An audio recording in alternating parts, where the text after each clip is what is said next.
Hey guys! Tonight, we're quietly stepping inside one of the most frightening places in the medieval world. The hospital. Today, hospitals are places people go to heal.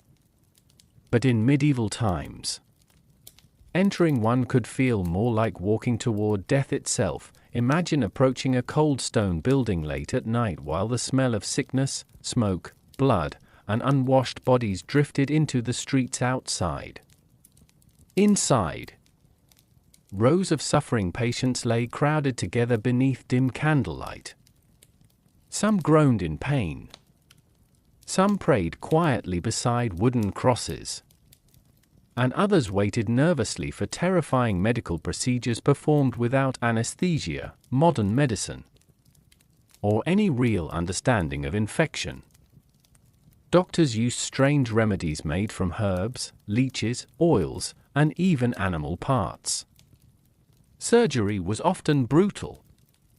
The tools were dirty, and many patients feared the treatment almost as much as the illness itself. Meanwhile, plague outbreaks turned some hospitals into places of overwhelming panic and exhaustion, where exhausted caretakers struggled to manage endless waves of sickness and death. But before we quietly wander into tonight's terrifying world of medieval medicine, take a moment to like the video, subscribe if you enjoy relaxing history content, and let me know down in the comments where you're watching from tonight. Now, lower the lights, get comfortable, and let's slowly enter the dark and deeply uncomfortable world of medieval hospitals.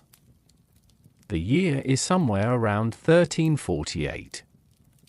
Rainwater slides slowly along uneven stone roads as a tired traveler limps toward a hospital resting beside the walls of a crowded medieval town. The wooden sign outside swings gently in the cold evening wind. A candle flickers behind a narrow window. And somewhere inside the building, someone screams. For ordinary people living in medieval Europe, hospitals were not comforting places. They were places surrounded by fear, rumor, and uncertainty. Many families delayed bringing loved ones there until sickness had already become unbearable.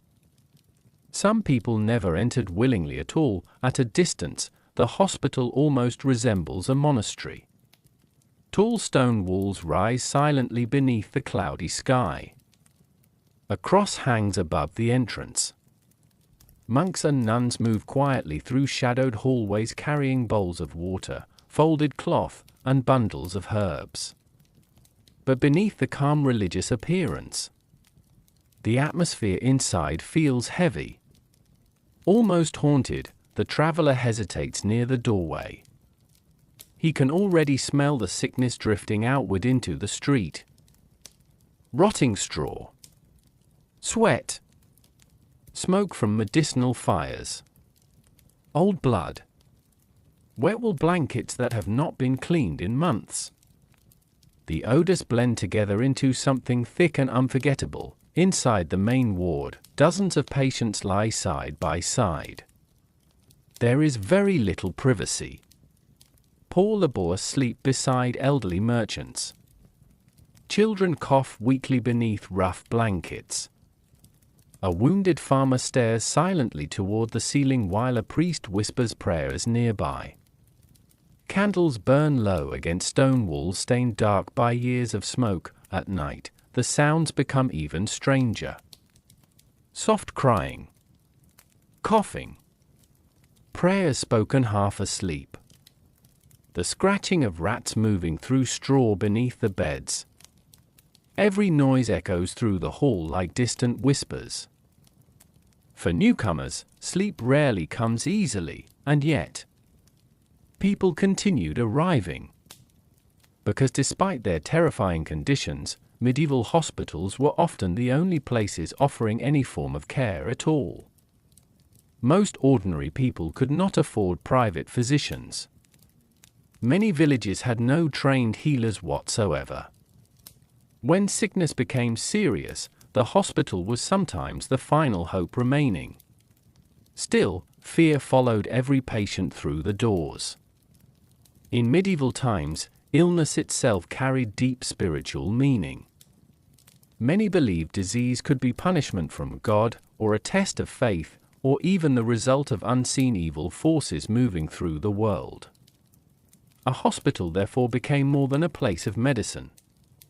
It became a place where people confronted guilt, suffering, and death. Some patients arrived carrying tiny wooden crosses. Others clutched religious charms or scraps of cloth believed to hold protective powers. Family members often prayed desperately outside hospital walls, uncertain whether they would ever see their loved ones alive again. The traveler finally steps inside. A caretaker leads him slowly past rows of beds. No one speaks much. Faces appear pale beneath the trembling candlelight. One patient mutters feverishly in Latin. Another simply stares ahead with exhausted eyes. At the far end of the ward, a doctor mixes herbs inside a cracked ceramic bowl while leeches twist slowly inside a jar nearby. Nothing here feels safe. Not the water. Not the air. Not even the treatments. And perhaps the most frightening part of all is that nobody truly understands why people are dying. Medieval medicine remains trapped between superstition, religion, and limited observation. Doctors argue over invisible imbalances inside the body. Priests offer prayers beside patients burning with fever. Meanwhile, infection spreads silently from bed to bed without anyone realizing the true cause. The storm outside grows louder. Rain taps softly against the windows. The traveler lies down carefully on a straw mattress that smells faintly of mildew. Nearby, someone coughs endlessly beneath the darkness. A nurse passes quietly holding a single candle. Its golden light moves slowly across tired faces before disappearing once more into the shadows. And as midnight settles over the hospital, one truth becomes painfully clear. For many people living in the medieval world, entering these walls did not feel like the beginning of recovery. It felt like stepping into a place balanced somewhere between hope and the slow approach of death. Morning arrives slowly over the medieval town. A pale grey fog drifts between narrow streets while church bells echo softly through the cold air. Inside the hospital, most patients remain asleep beneath rough blankets, though few rest peacefully. The smell of smoke and sickness still hangs heavily inside the ward. Somewhere nearby, water drips steadily from a cracked stone ceiling, and at the far end of the hall, an old physician quietly sharpens a bronze surgical knife beside the fading glow of candlelight. The frightened traveler from the previous night wakes to the sound of whispered prayers. His body aches from exhaustion. Around him, patients shift weakly in their beds while caretakers prepare for another long day inside the hospital. But before any treatment begins, it helps to understand something important. Medieval medicine did not appear suddenly. Its roots stretched backward through centuries of confusion, ancient traditions, fear, and desperate attempts to explain human suffering. Long before modern science existed, people struggled to understand why illness entered the body at all, and the answers they created would shape hospitals for generations. Many medieval doctors relied heavily on ideas passed down from ancient civilizations. Greek and Roman medical writings survived inside monasteries and libraries, copied carefully by candlelight over hundreds of years. Physicians studied the teachings of Hippocrates and Galen, believing the human body depended on four invisible fluids called humors: blood, phlegm, yellow bile, and black bile. According to this theory, sickness happened when these humors lost balance. A fever might mean too much blood. Sadness could come from excess black bile. Even personality itself was believed to depend on these hidden substances flowing silently inside the body. To modern minds, the ideas sound strange, but during medieval times, they shaped almost every treatment doctors performed, and because hospitals lacked real knowledge about bacteria or infection. Many dangerous practices continued for centuries without question. The traveler watches quietly as a physician examines an elderly patient nearby. The doctor studies the man's urine inside a glass flask held carefully toward the window light. Color alone was believed to reveal hidden disease. Dark urine suggested imbalance. Cloudy urine hinted at internal corruption. Entire medical decisions were often based on little more than appearance and ancient theory. Religion also shaped medieval medicine deeply.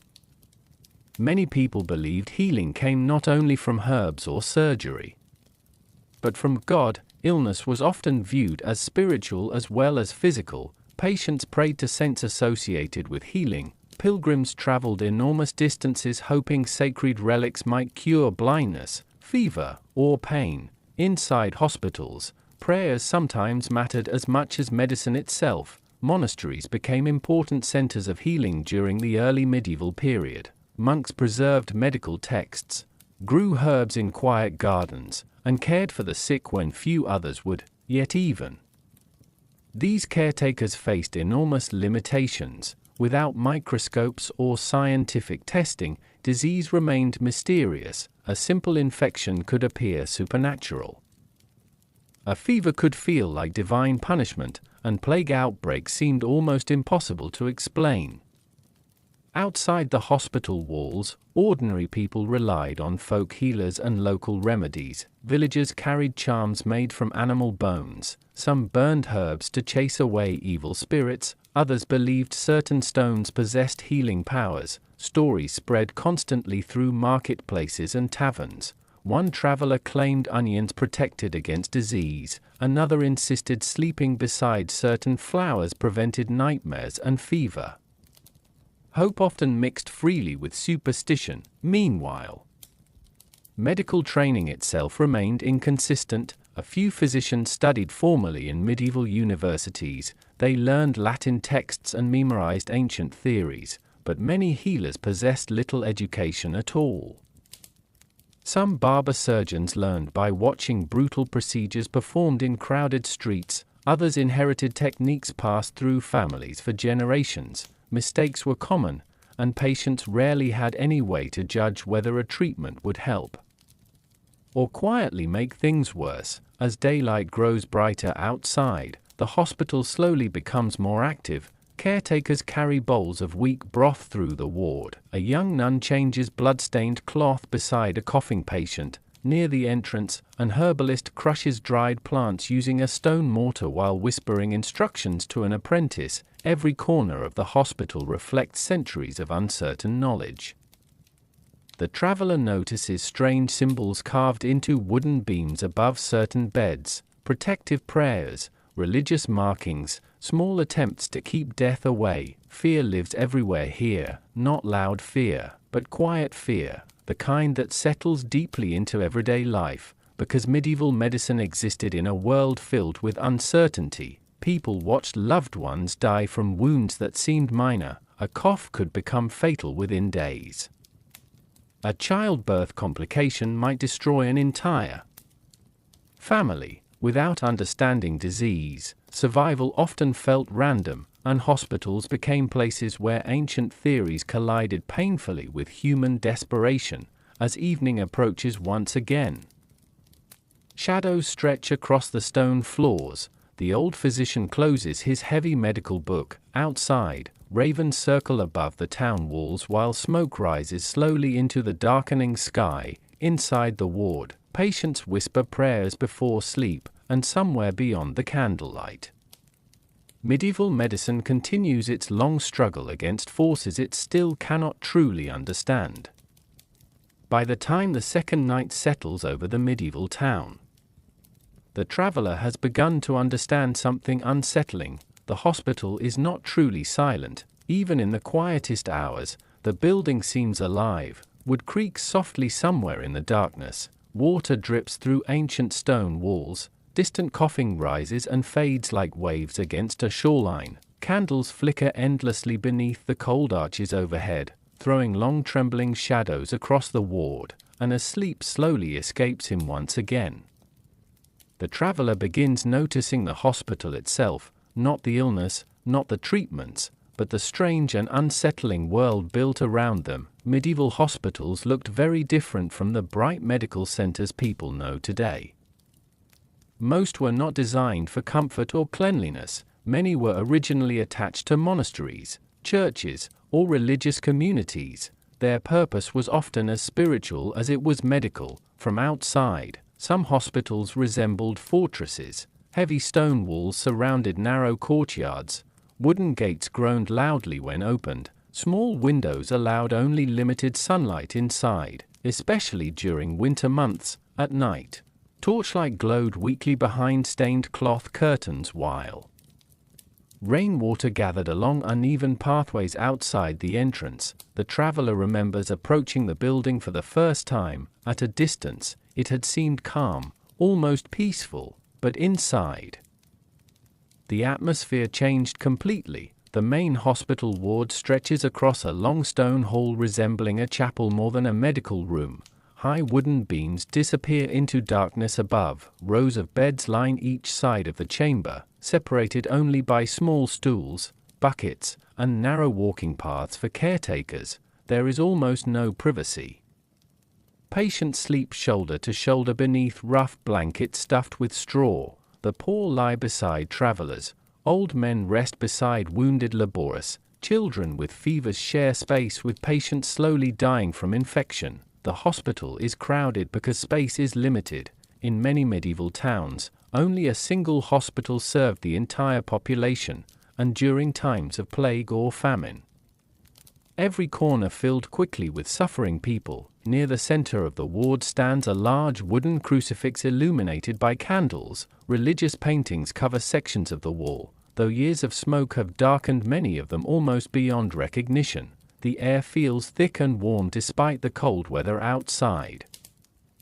At one end of the hall, a small chapel allows priests to pray beside dying patients. At the other end, simple wooden tables hold bowls of herbs, surgical knives, cloth bandages, and jars filled with strange remedies. Nothing feels organized, nothing feels sterile, and yet this was considered care. The traveler slowly walks through the ward under the guidance of a tired caretaker carrying a candle lantern. As they move deeper inside the hospital, the details become even more unsettling. Rats disappear beneath beds, water stains spread across cracked stone floors, smoke from fireplaces drifts heavily through the corridors because proper ventilation barely exists. The ceilings trap heat, odor, and moisture together until the entire building smells permanently damp. In wealthier hospitals, a few private chambers exist for nobles or important religious figures.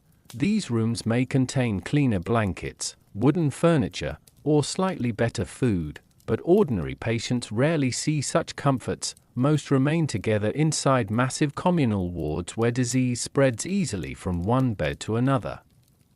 The traveler notices how dim the hospital remains even during daylight hours. Sunlight enters only in thin pale beams through narrow windows. During storms, entire sections of the building fall into near darkness. Caretakers carry candles constantly, their small golden lights moving silently through shadowed corridors like drifting spirits. Sound travels strangely here. Every whisper echoes. A patient crying out in pain at one end of the hall can be heard clearly at the other. Metal tools clink softly against bowls. Footsteps scrape across stone, and beneath everything else, there is the endless sound of breathing, weak breathing, feverish breathing, the slow, uneven breathing of people fighting to survive another night. Near the back of the hospital lies a smaller chamber used for surgeries and dangerous treatments. The room is colder than the main ward. Wooden tables stand beneath iron hooks holding lanterns overhead. Old stains darken the floorboards. A bucket of cloudy water rests beside folded cloth strips already marked with blood. The traveler does not stay long. Even the caretakers seem uneasy near this room. Outside, dawn slowly approaches again. Through a narrow window, The traveler watches fog gathering across the sleeping town while church bells ring softly in the distance. For a brief moment, the hospital almost appears peaceful once more. A nurse adjusts blankets beside a sleeping child, a monk quietly copies prayers beside candlelight, an exhausted physician sleeps upright in a chair after working through the night.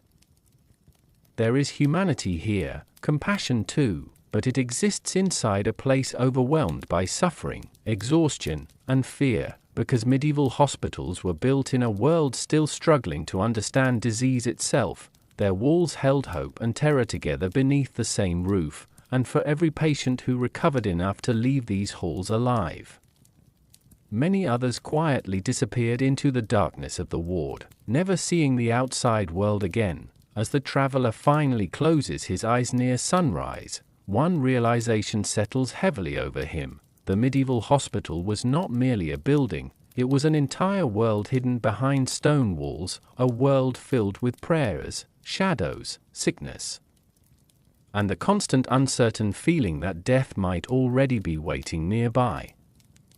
The traveler wakes suddenly in the middle of the night, not because of noise, not because of pain, but because of the smell. For a few disoriented moments, he forgets where he is. The darkness feels thick and close around him. A nearby candle burns low beside the stone wall, barely illuminating the endless rows of sleeping patients. Then the odor reaches him again, heavy, warm, rotting, and impossible to escape. Inside medieval hospitals, smell became part of everyday existence. It clung to blankets, drifted through corridors, soaked into wood and stone, and settled permanently into the air itself. For many patients, the smell alone made hospitals terrifying. The traveler slowly covers his mouth with part of his sleeve.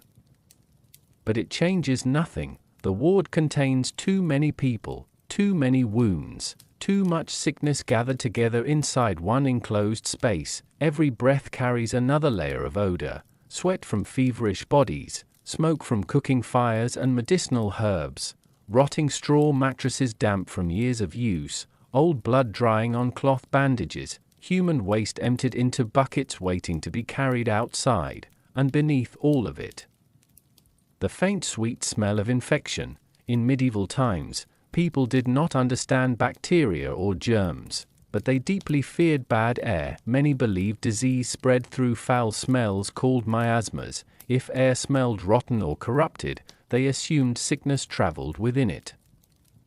And inside hospital wards, the air almost always smelled corrupted. The traveler notices patients sleeping with small bundles of herbs near their pillows, lavender, rosemary, mint. Some caretakers carry flowers or burn incense throughout the halls, hoping pleasant scents might protect against illness. Others press vinegar-soaked cloths against their faces while tending patients, but nothing fully hides the truth lingering in the air. Too many people are suffering inside too little space. At the far side of the ward, a young boy coughs weakly beneath a blanket while his mother whispers prayers beside him. Nearby, an elderly man groans softly in his sleep, thick bandages wrapped around an infected leg wound. The smell around his bed is stronger than anywhere else. The traveler looks away. Instinctively, infections during medieval times could become horrifying very quickly. Without antibiotics or proper cleaning, even small injuries sometimes rotted slowly over days or weeks. The smell of decaying flesh became tragically familiar inside hospitals. Caretakers worked constantly to fight the odors. Windows were opened when weather allowed. Fresh straw replaced old bedding whenever supplies existed.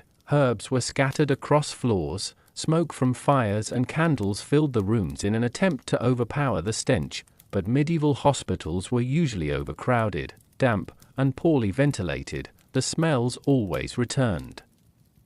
As morning approaches, the ward slowly becomes active once more. A nurse carries sloshing buckets carefully toward the courtyard outside. Another caretaker scrubs wooden bowls using cloudy water from a barrel near the fireplace.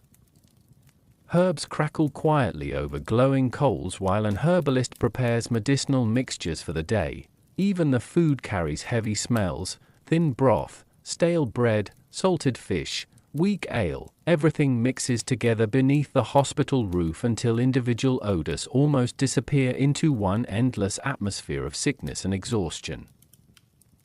The traveler walks carefully through a side corridor searching for fresh air. The hallway is colder here. He passes storage rooms filled with damp linens and barrels of medical supplies. One chamber contains piles of old straw removed from patient beds, another stores vinegar, oils, and dried plants meant for treatments. The smells shift constantly depending on where he walks: sharp herbal bitterness, whetstone, smoke, then suddenly death. He freezes beside a narrow wooden door. Two silent caretakers emerge carrying a covered body wrapped tightly in cloth. Even through the layers of fabric, the smell escapes faintly into the corridor. Nobody speaks. The caretakers move quietly toward the rear courtyard while candlelight flickers against the walls.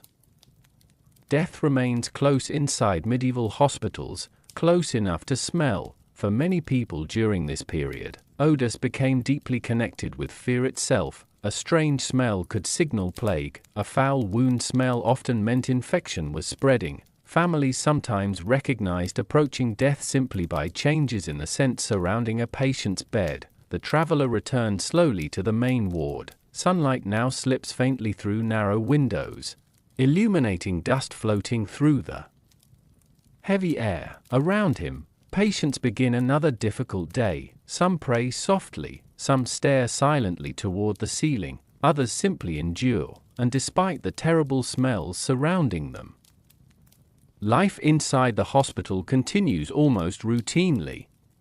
That may be the strangest part of all. Human beings adapt. Even here, even inside air thick with sickness and fear, a nun passes quietly beside the traveler carrying fresh herbs gathered from the monastery garden. For a brief moment, their clean earthy scent cuts gently through the darkness of the ward. It feels almost comforting, but only for a moment, because somewhere nearby, another patient begins coughing violently. A doctor calls for heated water. Caretakers rush toward a bed hidden behind hanging cloth curtains, and once again, the familiar odors of the hospital rise heavily into the air. As evening slowly falls over the stone building, candles flicker back to life beside the beds. The smells grow stronger in the warmth of the enclosed ward. Outside, cold wind moves through empty streets beneath the darkening sky, but inside the medieval hospital, the air remains still, heavy, suffocating, filled with the lingering scent of sickness, smoke, fear, and the quiet realization that for many patients here, recovery may never come at all.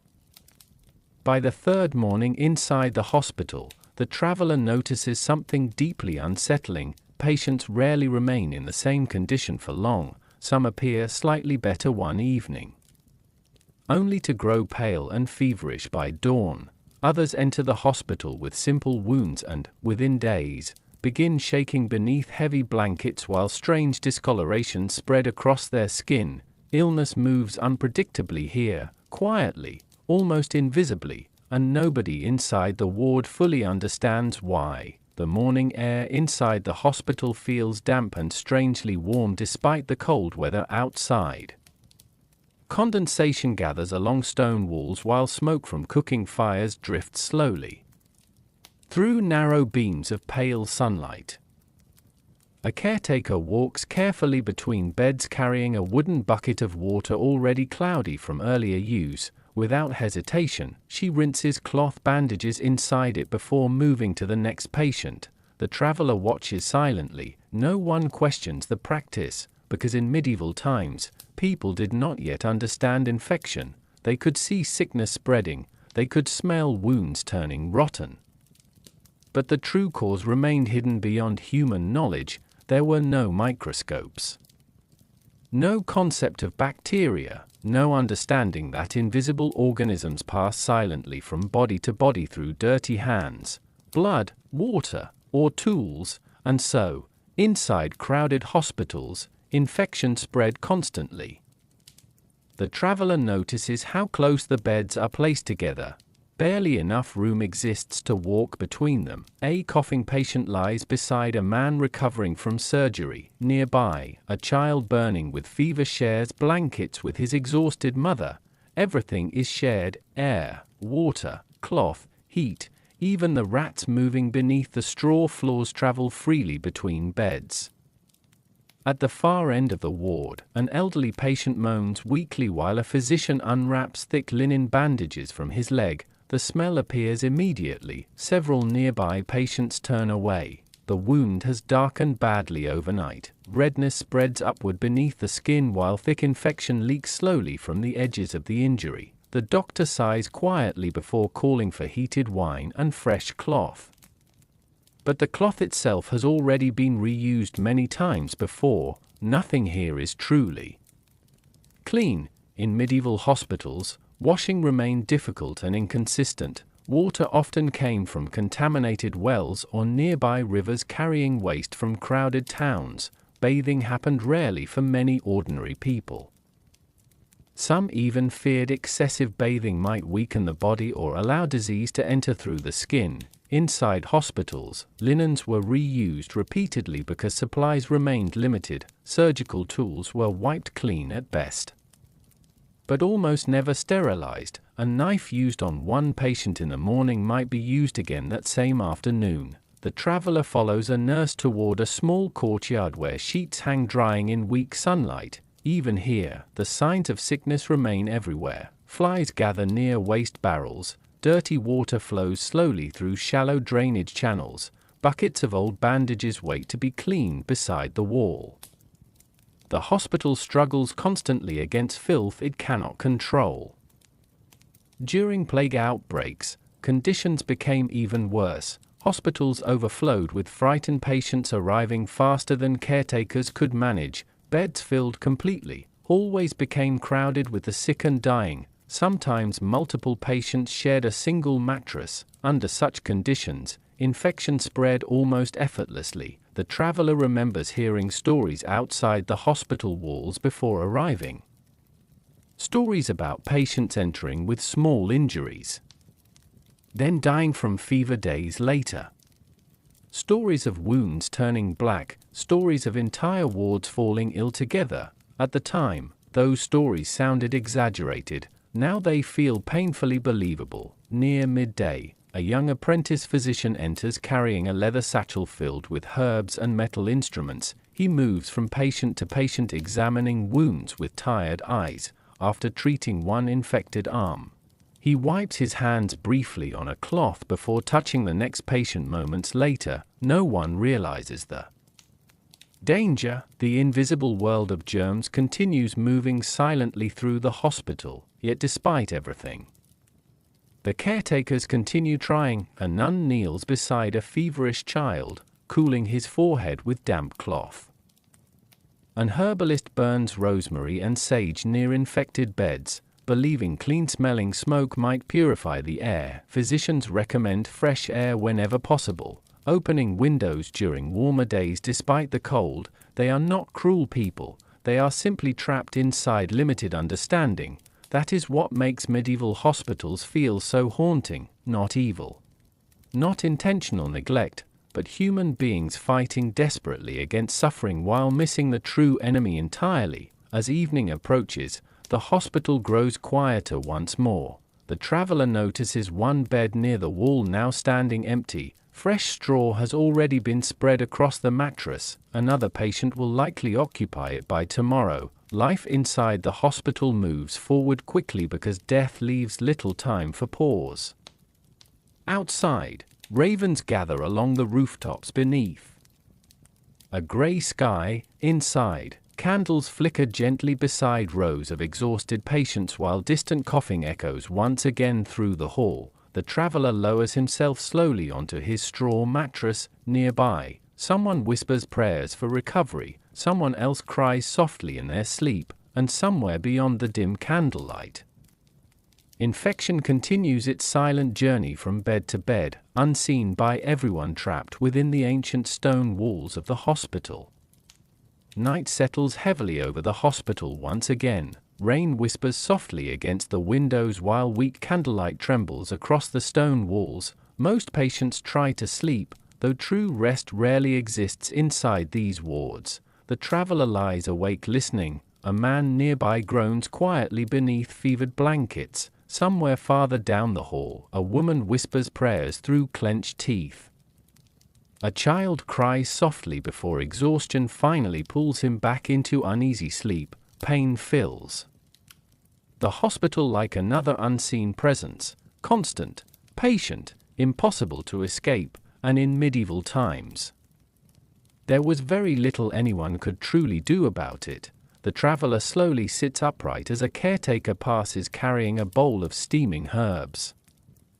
The scent of rosemary and bitter roots drifts briefly through the darkness before fading once again into the heavy air. Across the room, an injured blacksmith grips the edge of his straw mattress while a physician examines his swollen arm beneath candlelight. The arm was broken days earlier, but the pain remains unbearable. The doctor offers him a wooden cup containing watered wine mixed with crushed poppy extract. The blacksmith drinks slowly, desperate for relief, yet even the strongest remedies available during medieval times rarely removed pain completely. Most treatments merely dulled suffering for a short while. For ordinary people living in the medieval world, pain was considered a natural part of life itself. Childbirth, injury, illness, surgery, all carried suffering that people simply expected to endure. Without modern painkillers or anesthesia, even simple medical procedures could become terrifying experiences. Inside hospitals, doctors relied on limited remedies gathered from nature. Poppy plants provided early forms of opium. Willow bark sometimes reduced fever and discomfort. Certain herbs created mild sedation when carefully prepared. Wine and ale were commonly used to calm patients before painful treatments, but doses were uncertain. Too little offered no relief, too much could stop breathing entirely. The traveler watches as a nun prepares medicinal mixtures beside the fire. Dried plants hang from wooden beams overhead. Small clay jars line the shelves beside bowls of crushed roots and oils. Every healer inside the hospital possesses slightly different recipes passed down through tradition. Some mixtures soothe briefly, others do almost nothing at all, and some become dangerous themselves. Near midnight, sudden movement stirs the far side of the ward. A young laborer injured in a cart accident begins crying out in agony as caretakers rush toward him. His injured leg has swollen badly through the evening. The physician arrives quickly carrying leather straps and cloth bandages. The traveler notices the fear spreading across nearby faces immediately. Everyone understands what may happen next. The doctor kneels beside the patient and examines the leg silently. After several tense moments, he speaks quietly to the caretakers. The bone must be reset. The laborer turns pale. There is no anesthesia waiting, no injection to numb the pain, only strong wine, rough restraints, and several exhausted men prepared to hold him still. The traveler looks away as the procedure begins. The young man screams loudly enough to echo through the entire hospital. Some patients cover their ears, others whisper prayers beneath their breath. The sound continues only briefly before collapsing into weak sobbing and heavy breathing. Eventually the ward grows quiet again, but nobody truly returns to sleep afterward. Inside medieval hospitals, scenes like this were painfully common. Pain shaped daily life for both patients and caretakers alike. People learned to live beside suffering because they had little choice.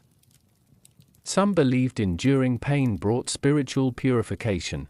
Others viewed suffering as a test sent by God. Priests often reminded patients that earthly pain might lead to heavenly reward. Such beliefs offered comfort to many, but they did not lessen the agony itself. As the night deepens, the traveler walks slowly through the dim corridors searching for air. He passes rooms where patients sleep restlessly beneath fevered blankets. In one chamber, a woman recovering from surgery grips a wooden cross tightly even in sleep. In another, an elderly man mutters weakly while a nurse changes cloth bandages around his infected shoulder.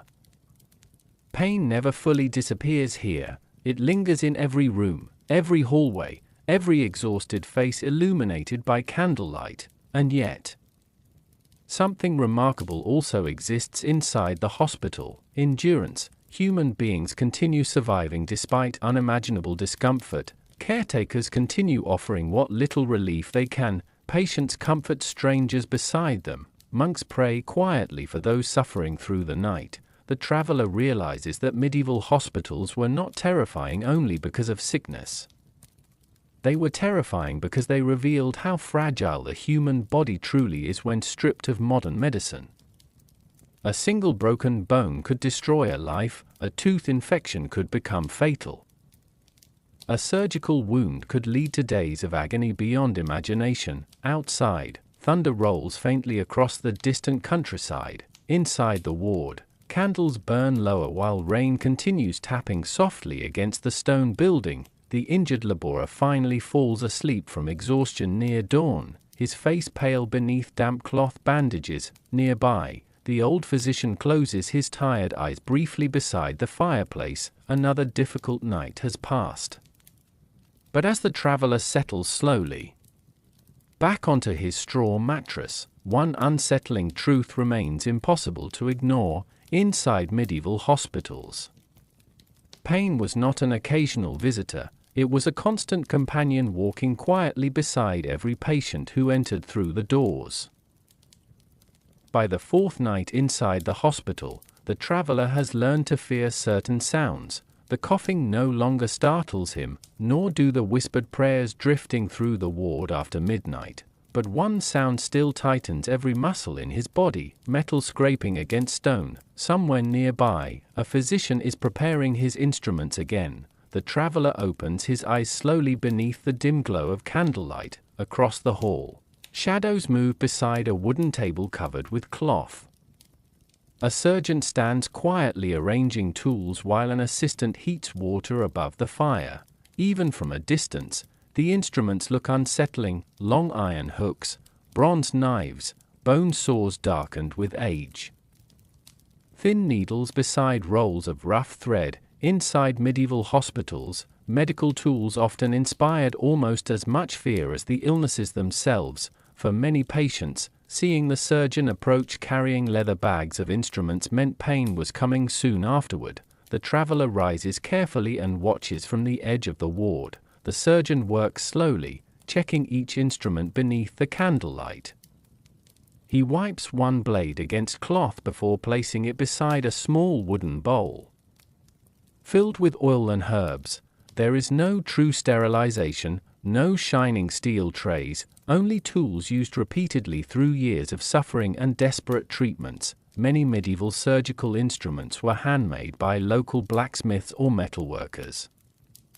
Some were surprisingly sophisticated for their time, others looked terrifyingly crude. Physicians owned tools for pulling teeth, draining wounds, cutting flesh, setting broken bones, and removing arrows from injured soldiers or travelers. Barber surgeons, men trained partly in grooming and partly in surgery, often carried portable kits filled with blades, clamps, and saws. Their tools traveled from town to town wrapped inside leather rolls stained dark by years of use. Near the far wall, the traveler notices a young apprentice carefully polishing a curved amputation knife. Its blade catches the firelight briefly before disappearing back into shadow. The sight alone makes nearby patients uneasy. One elderly man quietly turns his face toward the wall. Another grips a wooden cross beneath his blanket. Inside the hospital, everyone understands what certain tools are meant for. A saw means bone, hooks mean flesh, and heated irons usually mean cauterization, the brutal burning of wounds to stop bleeding.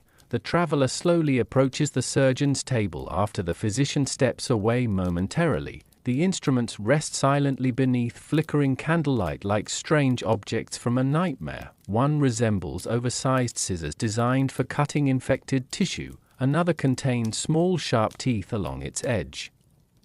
A narrow drill used for skull injuries lies beside folded cloth bandages. The traveler quickly steps back. Even untouched, the tools feel dangerous, yet medieval doctors considered them valuable instruments of healing. Without modern medicine, surgery became one of the few desperate options available for severe injuries. Battle wounds, broken limbs, abscesses, infected flesh, doctors attempted to treat all of them using whatever tools and knowledge they possessed. Sometimes patients survived. Many did not. Near midnight, movement spreads quietly through the ward. A middle-aged merchant suffering from a badly infected arm is carried toward the surgery chamber at the rear of the hospital. The travelers nearby lower their eyes as he passes. No one speaks. The surgeon follows carrying his leather instrument roll. The traveler notices how calm the physician appears, not cruel, simply practiced. As though years inside the hospital have slowly hardened him against fear. The surgery room glows dimly behind a half-open door. Assistants prepare cloth restraints while iron tools rest arranged neatly beside a basin of heated wine. The merchant drinks deeply from a cup offered to him. His hands trembling badly, it will not remove the pain, only blur it slightly. Outside the chamber, silence settles heavily across the ward. Patients listen quietly, waiting. Then comes the sound, a muffled cry, metal clinking softly, low instructions spoken between assistants, and finally, the terrible sound of sawing. The traveler closes his eyes tightly. Even those who never witnessed medieval surgery firsthand often heard it. The sounds traveled through hospital corridors late into the night, reminding everyone how fragile survival truly was. Hours later, the surgeon finally emerges from the chamber exhausted. Dark stains mark the front of his apron. He places several instruments carefully into a bucket of water before sitting silently near the fire. No celebration follows successful procedures here, only relief, temporary relief. Because infection, fever, and complications may still arrive afterward, the traveler notices something unexpected as he studies the weary surgeon beneath the frightening tools and brutal procedures. There is exhaustion. These doctors are not magicians. They are human beings trying desperately to fight suffering with limited understanding and crude instruments. Sometimes they fail horribly, sometimes they save lives, but every treatment feels like a struggle against darkness itself. Outside, cold wind rattles the hospital shutters while clouds drift across the moon. Inside the ward, candles burn low beside sleeping patients. The surgical instruments now rest quietly in shadow once more, still waiting, and as the traveler slowly lies back beneath his rough blanket, one final realization settles heavily over him. In medieval hospitals, healing and horror often sat together upon the very same table. The hospital grows strangely quiet before surgery begins, not peaceful quiet, waiting quiet, the kind that settles heavily across the ward when everyone senses pain approaching. Outside, cold wind moves through the empty medieval streets while rain clouds drift slowly across the moon. Inside the hospital, candlelight trembles against stone walls blackened by years of smoke. The traveler sits awake beneath rough blankets, listening carefully. At the far end of the ward, footsteps echo toward the surgery chamber once again. Tonight, another operation is about to begin. In the medieval world, surgery existed in a place balanced between courage and terror, without anesthesia.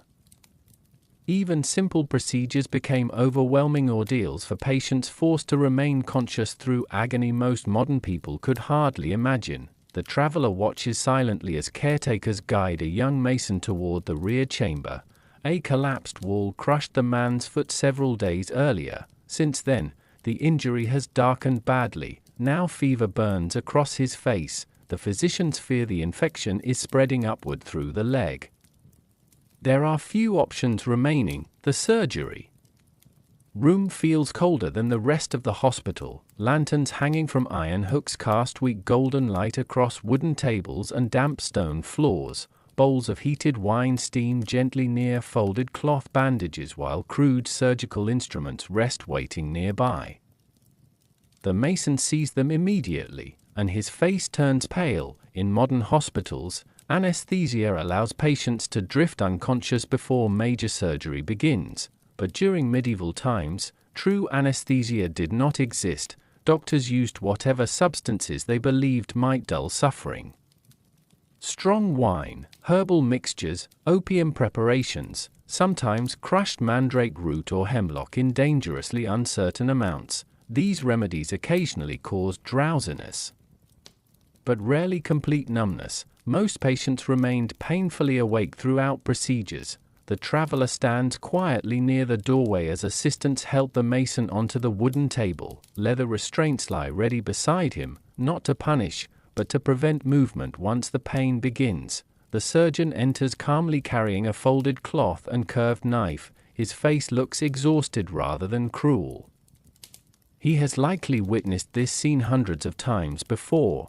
The mason drinks deeply from a cup of fortified wine with shaking hands.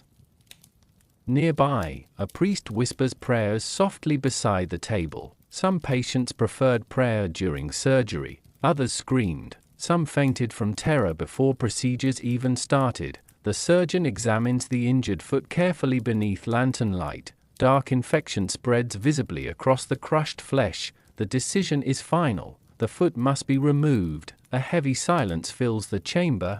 Outside the room, patients in nearby beds pull blankets tighter around themselves as though hiding from the sound soon to come.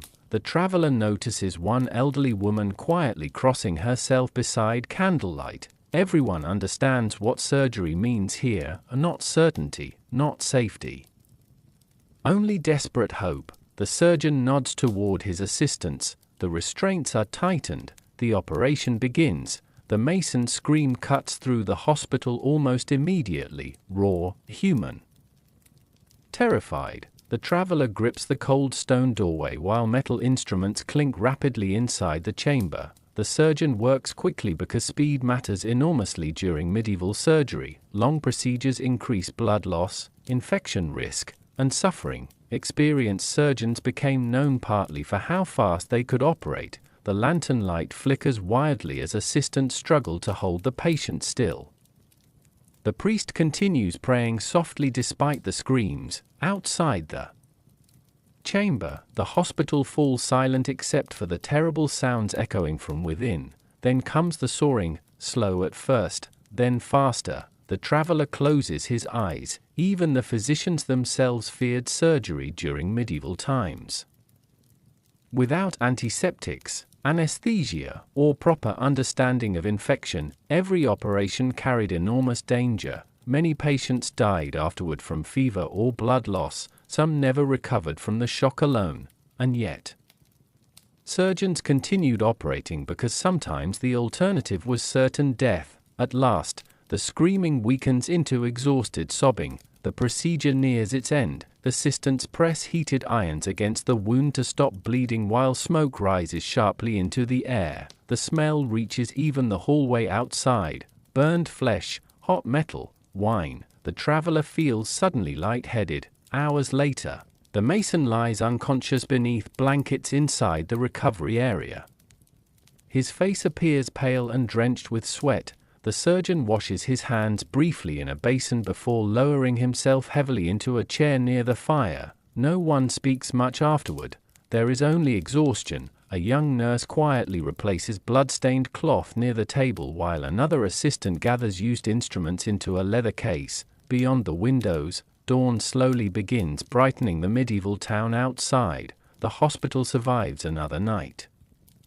Barely, the traveler walks slowly back toward his bed through the dim corridor. Every patient he passes now seems more fragile somehow. Every sleeping figure beneath rough blankets feels painfully vulnerable, because medieval surgery revealed something terrifyingly simple. The human body could be opened, cut, sawed, burned, and endured only through sheer willpower and desperate hope. As pale morning light finally slips through the narrow windows, the traveler lowers himself carefully onto the straw mattress once more. Somewhere nearby, the recovering mason breathes weakly in uneasy sleep. and inside the ancient hospital walls. Another day of suffering quietly begins again.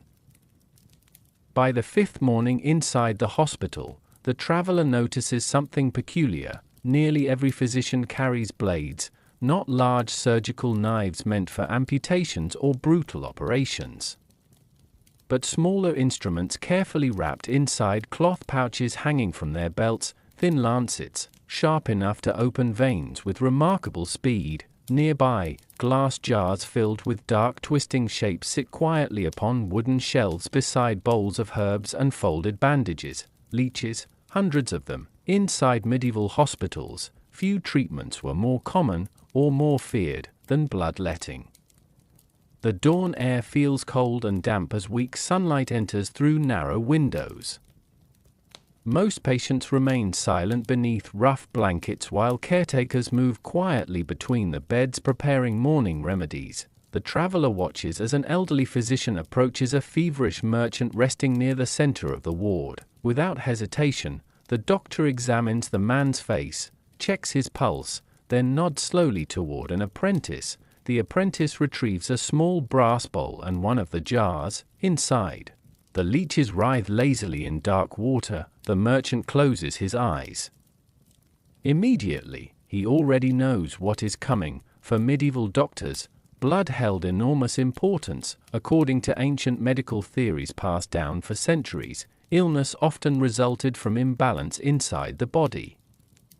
Too much blood supposedly created fever, inflammation, headaches, or dangerous excitement. Removing blood therefore became one of the most trusted methods for restoring health. Physicians believed it could cure infections, calm fevers, prevent disease, and even balance emotions, and so hospitals across medieval Europe practiced bloodletting constantly.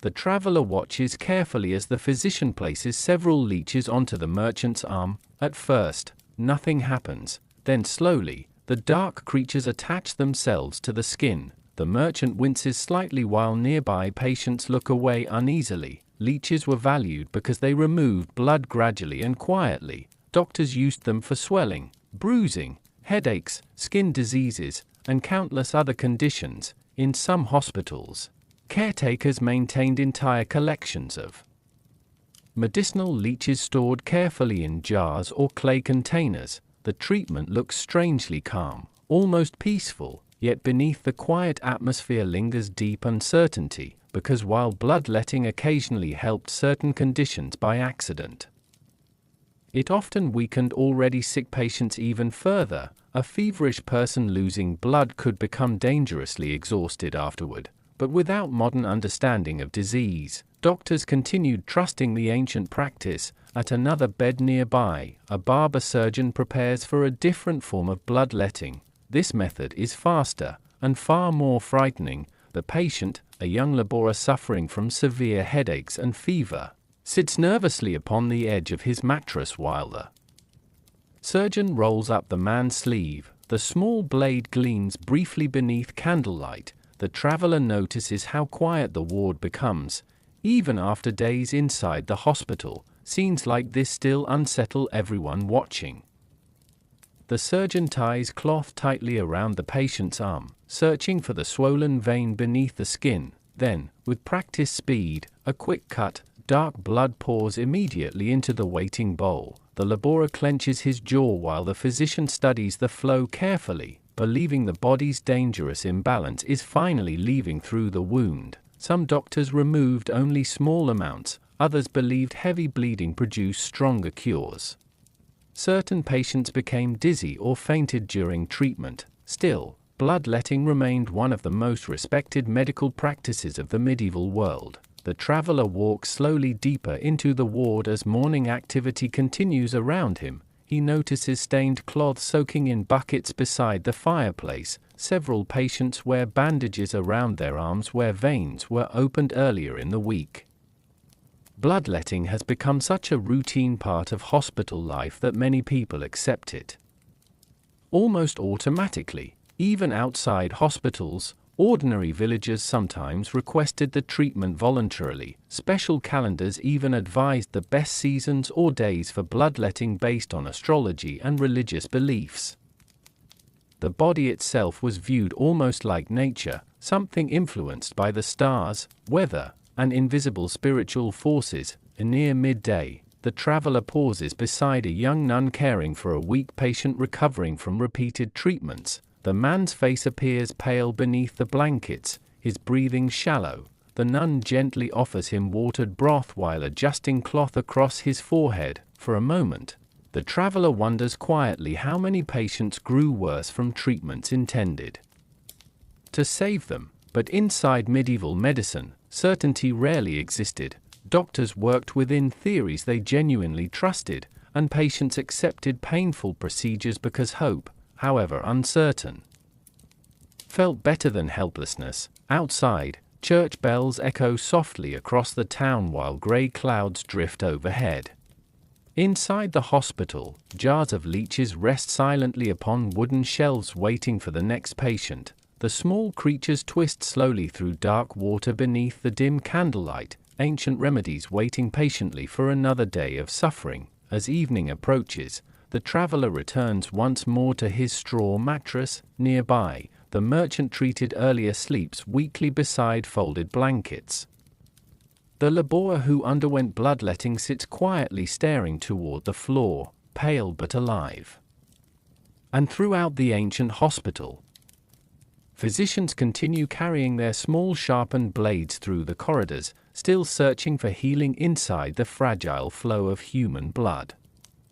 One evening, the bells begin ringing earlier than usual, slow, heavy, uneasy. The traveler looks toward the narrow hospital windows as distant voices echo faintly through the streets outside. At first, the ward remains calm. Patients continue resting beneath blankets while nurses carry bowls of broth through the corridors.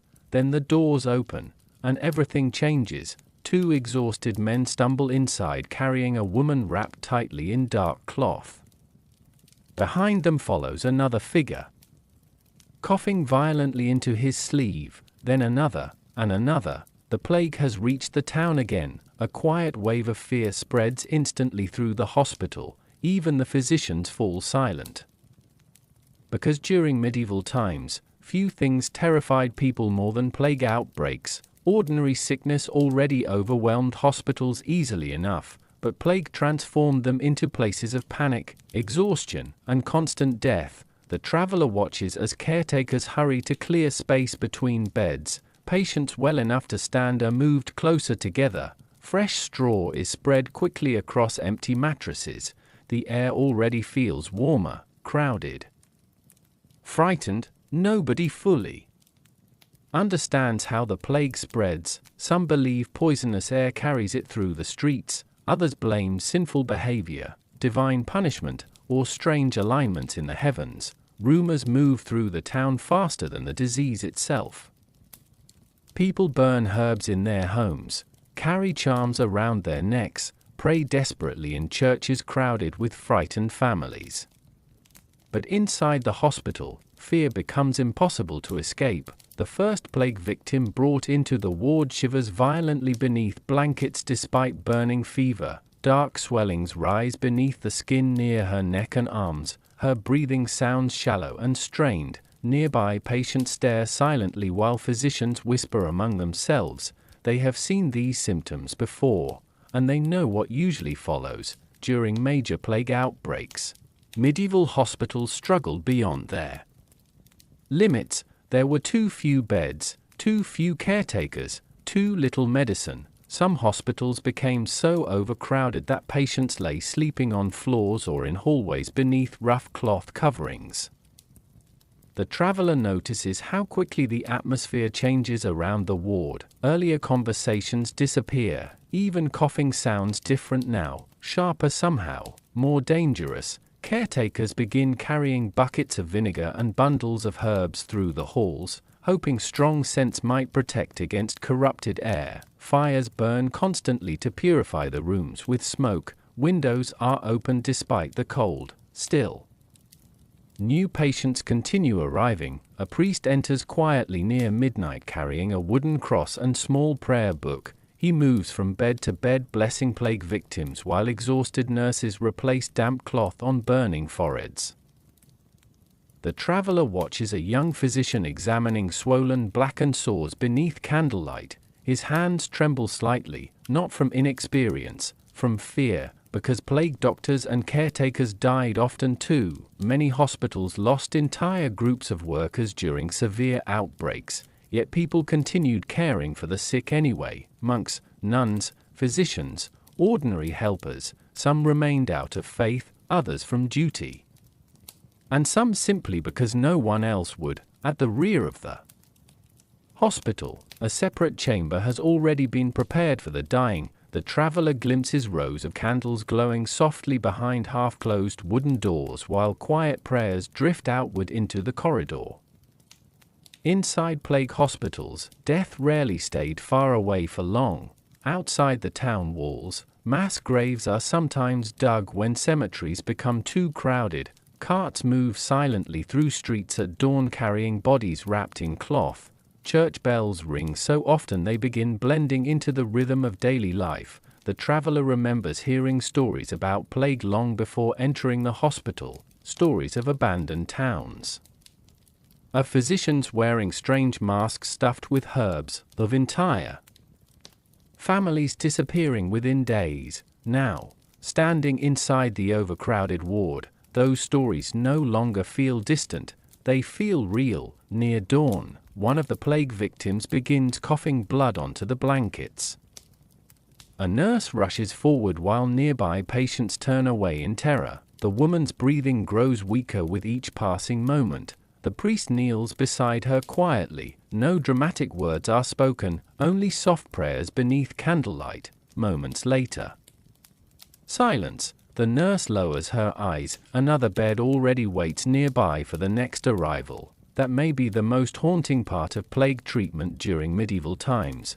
There was so little anyone could truly do. Doctors offered herbs, bloodletting, prayers, vinegar, warmth, and rest. Sometimes patients recovered unexpectedly, most did not, and still the hospital continued fighting against overwhelming sickness day after day. By morning, exhaustion covers the ward like fog. Caretakers move slowly through crowded aisles carrying fresh water and folded cloth bandages. Several physicians sleep sitting upright beside the walls after working through the night. Outside, the town itself seems quieter now. Fear has entered the streets. Inside the hospital, the traveler notices something deeply unsettling. The plague does not arrive dramatically. It arrives gradually, one patient, then 3, then 20, and before long, the entire world inside the hospital begins revolving around survival. As pale dawn light slips weakly through the windows, the traveler lowers himself slowly onto his mattress once more. Nearby, another coughing fit echoes through the ward. Another fever rises. Another prayer begins softly in the darkness, and beyond the ancient stone walls of the hospital, the plague continues moving silently through the medieval world, searching patiently for its next victim. By now, the traveler has spent many nights inside the hospital, long enough to stop noticing certain sounds, long enough to recognize the footsteps of specific caretakers moving through the corridors after dark. But there is one thing he still cannot grow comfortable with: the bed, or rather, what medieval hospitals called a bed. The first pale light of morning creeps through the narrow windows while cold air drifts softly across the ward. Most patients remain wrapped tightly beneath rough blankets, trying to hold onto whatever warmth survived the night. The traveler slowly shifts against the straw mattress beneath him. It crackles loudly with every movement. The stuffing inside feels uneven and damp in places. Sharp pieces of straw press painfully through the thin fabric covering while the smell of mildew rises faintly into the air. Sleep here is never truly restful. Inside medieval hospitals, beds were often miserable places of discomfort, sickness, and quiet suffering. Most mattresses were little more than sacks stuffed with straw, hay, wool scraps, or dried leaves. Over time the material became flattened, damp, and infested with insects. Fresh bedding was difficult to replace regularly, especially during overcrowded periods or plague outbreaks, and many patients remained too weak to leave their beds for days or weeks at a time. The traveler carefully lifts part of the blanket and notices tiny dark insects disappearing into the seams of the mattress. Bed bugs, fleas, sometimes lice. The hospital struggles constantly against them, but complete cleanliness remains impossible. Nearby, an elderly patient scratches weakly beneath his blankets while a nurse changes cloth bandages around his arm. Even simple comfort feels rare here. Most hospital beds are narrow wooden frames placed close together in long rows throughout the ward. Some contain thin pillows stuffed with feathers if the hospital is fortunate enough to afford them. Others offer only folded cloth beneath the patient's head. The poor often shared beds during crowded seasons, strangers sleeping side by side beneath the same blanket while fever and coughing echoed around them through the night. The traveler glances toward the far wall where two plague survivors now rest together on a single mattress. Both appear painfully thin, their faces hollow from fever and exhaustion, yet neither complains. In medieval hospitals, suffering became ordinary very quickly. At midday, several caretakers begin replacing old straw in empty beds near the rear corridor. The process reveals just how unpleasant the mattresses truly are. Dark stains cover the fabric, dust and insects scatter across the floor as the old straw is removed. The smell rising from the bedding causes even the workers to turn away briefly. Fresh straw is brought in bundled tightly with rope. It smells cleaner, almost comforting, but the traveler already understands how temporary that comfort will be. Within days, moisture, sickness, sweat, and blood will slowly reclaim the bed once again. Near the center of the ward, a young mother tries soothing her feverish child while adjusting rough wool blankets around his shoulders. The boy whimpers quietly in discomfort. His skin burns with heat, yet the mattress beneath him remains cold and damp. The traveler notices how carefully the mother tries creating softness using folded cloth beneath the child's head. Small acts of care matter deeply inside places like this, because the hospital itself offers so little comfort naturally. During winter months, conditions became even harder. Stone buildings trapped cold air easily. Drafts slipped constantly through cracks in walls and narrow windows. Patients sometimes slept fully clothed beneath multiple blankets while frost gathered along parts of the hospital interior. Those already weakened by illness suffered terribly in such conditions. The traveler remembers his first night inside the ward, the unfamiliar smells, the endless coughing, the rough mattress beneath, aching muscles. Now, strangely, the discomfort has become almost familiar, not pleasant, but expected. That realization unsettles him more than the bed itself. Human beings adapt even to miserable conditions if forced to remain long enough. As evening approaches, caretakers move slowly through the ward, lighting candles beside the beds once more. Golden light flickers softly across tired faces and worn blankets. One physician checks the pulse of a sleeping patient before quietly moving onward. Another nurse carries heated stones wrapped in cloth to warm the coldest beds. These small comforts feel precious here, not because they solve suffering, but because they briefly soften it. At the far end of the ward, an elderly monk quietly repairs torn bedding using needle and thread beside the fireplace. The traveler watches him carefully stitching worn fabric together while sparks rise softly into the darkness above.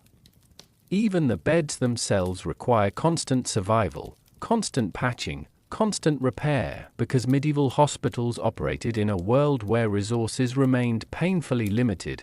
Nothing was wasted, not cloth, not straw, not even warmth. Outside, snow begins falling gently across the silent town streets. Inside the hospital, patients settle uneasily into another long night beneath rough blankets and dim candlelight.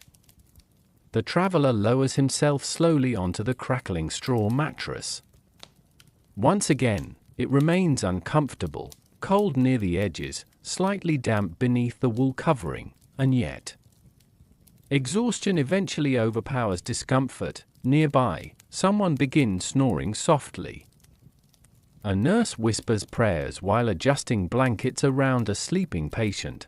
Candles flicker quietly beside the endless rows of beds stretching through the ancient stone ward, and somewhere in the darkness beyond them all, another weary traveler may already be approaching the hospital doors, searching desperately for rest upon one of these miserable little islands of straw and suffering.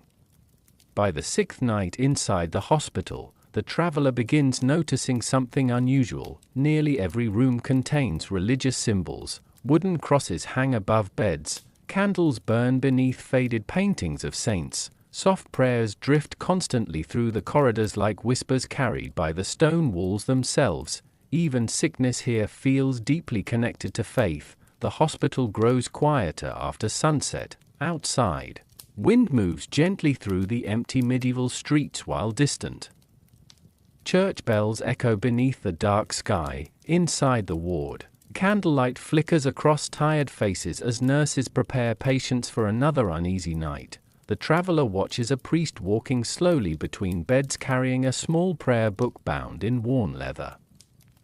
Several patients reach toward him weakly as he passes, others bow their heads. In medieval times, hospitals were not simply places of medicine, they were spiritual places too. Many were built and operated directly by religious communities. Monks, nuns, priests, and church officials played enormous roles in caring for the sick. To medieval people, illness rarely seemed purely physical. Disease could represent punishment for sin, a test of faith, a warning from God, and because of this belief, hospitals often carried an atmosphere filled not only with suffering, but with religious fear. The traveler notices how often patients pray before treatment, before surgery, before sleep, even before eating simple meals.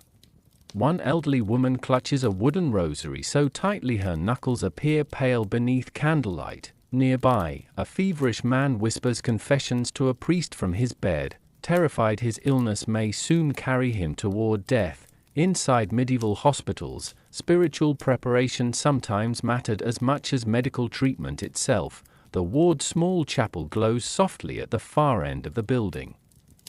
Candles surround a stone altar darkened by centuries of smoke. The traveler enters quietly.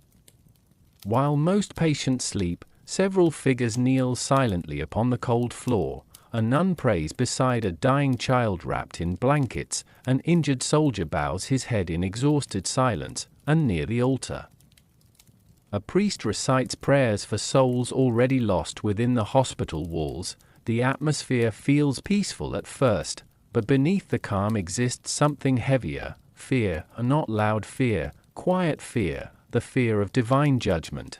During medieval times, death was deeply woven into everyday life. Plague, famine, childbirth, war, and infection constantly threatened survival. Hospitals therefore became places where many people prepared not only for healing, but for the possibility of dying. Religious rituals surrounded nearly every stage of illness. Priests offered last rites to the dying. Holy water was sprinkled beside beds. Sacred relics were believed to hold healing powers. Some patients traveled enormous distances hoping proximity to holy objects might cure their suffering. The traveler remembers hearing stories before arriving at the hospital, stories about saints appearing in dreams, about miraculous recoveries after prayer, about cursed illnesses sent as punishment. Inside the hospital, such stories feel strangely believable, especially at night.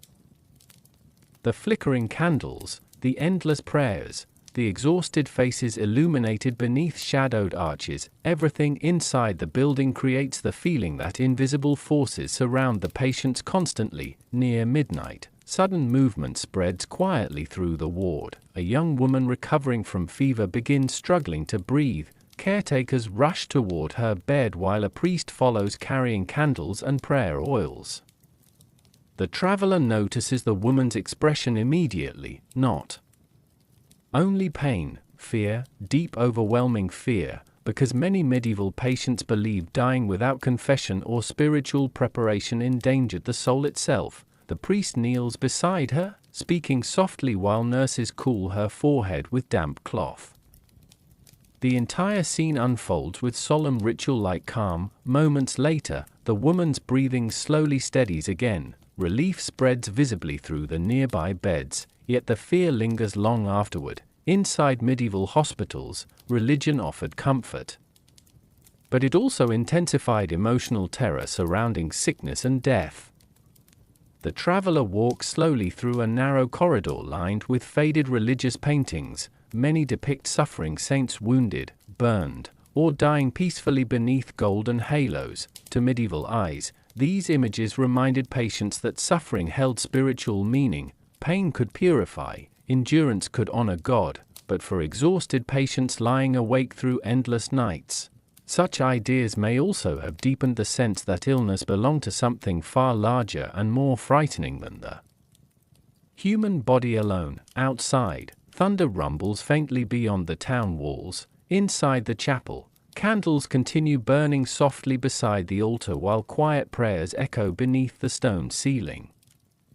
The traveler notices something strange then. The hospital no longer feels entirely like a medical building. It feels almost like a waiting room between worlds, a place where medicine, fear, faith, and death stand together beneath the same roof. As dawn slowly approaches once more, exhausted patients finally drift into uneasy sleep around the ward. The priest closes his prayer book near the chapel doorway. A nun extinguishes several candles one by one, and somewhere inside the ancient hospital darkness, another frightened soul quietly wonders whether recovery will arrive first, or judgment. Morning arrives beneath dark clouds hanging low over the medieval town. Rain taps softly against the hospital windows while tired caretakers move quietly through the ward carrying bowls of broth and folded cloth bandages. The traveler wakes to an unfamiliar sound nearby, snipping, metal scissors opening and closing rhythmically. At first, it almost sounds harmless, then he notices the man responsible. Near the fireplace stands a barber surgeon sharpening razors beside a leather case filled with medical instruments. The combination feels strange to modern eyes, a barber and a surgeon, but during medieval times, the two professions often existed side by side. Barber surgeons occupied a strange place inside medieval medicine. They cut hair and shaved beards, but they also pulled teeth, treated wounds, drained infections, amputated limbs, and performed primitive operations few physicians wished to attempt themselves. They were practical men, not scholars buried in ancient books. Many learned through apprenticeship rather than formal education.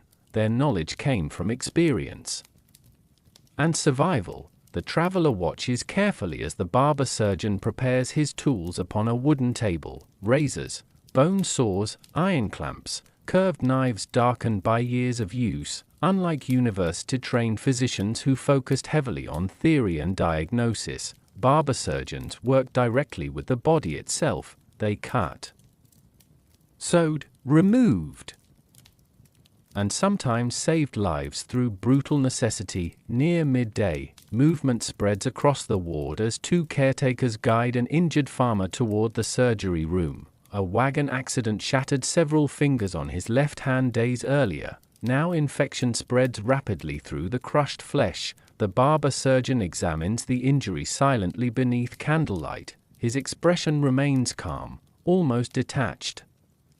The traveler notices nearby patients watching nervously from their beds. Everyone inside the hospital understands the danger of primitive operations, not only because of pain, but because survival afterward remains uncertain. The surgery chamber smells faintly of smoke, vinegar, and damp wood. Lanterns cast trembling shadows across the walls while assistants prepare cloth restraints near the operating table. The barber surgeon rolls up his sleeves carefully before selecting a small curved blade. There is no ceremony, no comforting reassurance, only work. The the farmer drinks heavily from a cup of wine offered by a caretaker, though fear remains obvious in his eyes. Nearby, a priest quietly murmurs prayers. The operation begins quickly. The traveler stands just outside the doorway listening. The farmer cries out sharply as damaged fingers are removed one by one. Metal tools clink against bowls. Assistants hold the patient steady while the surgeon works with astonishing speed. That speed matters enormously. Barber surgeons built reputations partly through how quickly they could finish painful procedures. The longer an operation lasted, the greater the suffering and danger became. Outside the surgery room, the hospital grows silent once again. Patients stare toward the floor or close their eyes tightly beneath blankets. No one wants to imagine themselves upon the table next. Yet despite the terror surrounding their work, barber surgeons served important roles throughout medieval society. Battlefields relied on them heavily. Travelers injured on dangerous roads sought them desperately. Even kings occasionally depended on skilled surgeons during wartime injuries or illness. Some barber surgeons became remarkably respected. Others developed darker reputations after failed operations or careless mistakes. Without modern training standards, skill varied enormously from one practitioner to another. The traveler remembers seeing striped poles outside barber shops in town before entering the hospital. Red and white cloth twisting in the wind. He understands their meaning now. Blood and bandages, symbols of both grooming and surgery combined. Hours later, the farmer is carried back into the ward pale and exhausted. Thick bandages wrapped around his hand. The operation succeeded. For now, but infection may still return. Inside medieval hospitals, no surgery ever guaranteed safety. Near evening, the traveler approaches the barber surgeon resting beside the fire. The man quietly cleans his razors and instruments with cloth soaked in wine. His hands appear rough and scarred from years of difficult work. For a moment, he no longer seems frightening, only tired. The traveler notices something unexpected in the surgeon's expression then. Not pride, not cruelty, but burden, because barber surgeons witness suffering constantly. Broken bones, crushed limbs, burned flesh, terrified patients begging for relief, and despite all their frightening tools and brutal procedures, they worked within terrible limitations they could not escape. No antibiotics, no anesthesia, no true understanding of infection, only experience, instinct, and desperate hope. Outside, rain continues falling softly over the medieval streets while smoke rises from distant chimneys into the darkening sky. Inside the hospital, candles flicker beside rows of exhausted patients preparing for another long night. The barber surgeon closes his leather instrument case carefully before standing to leave the ward.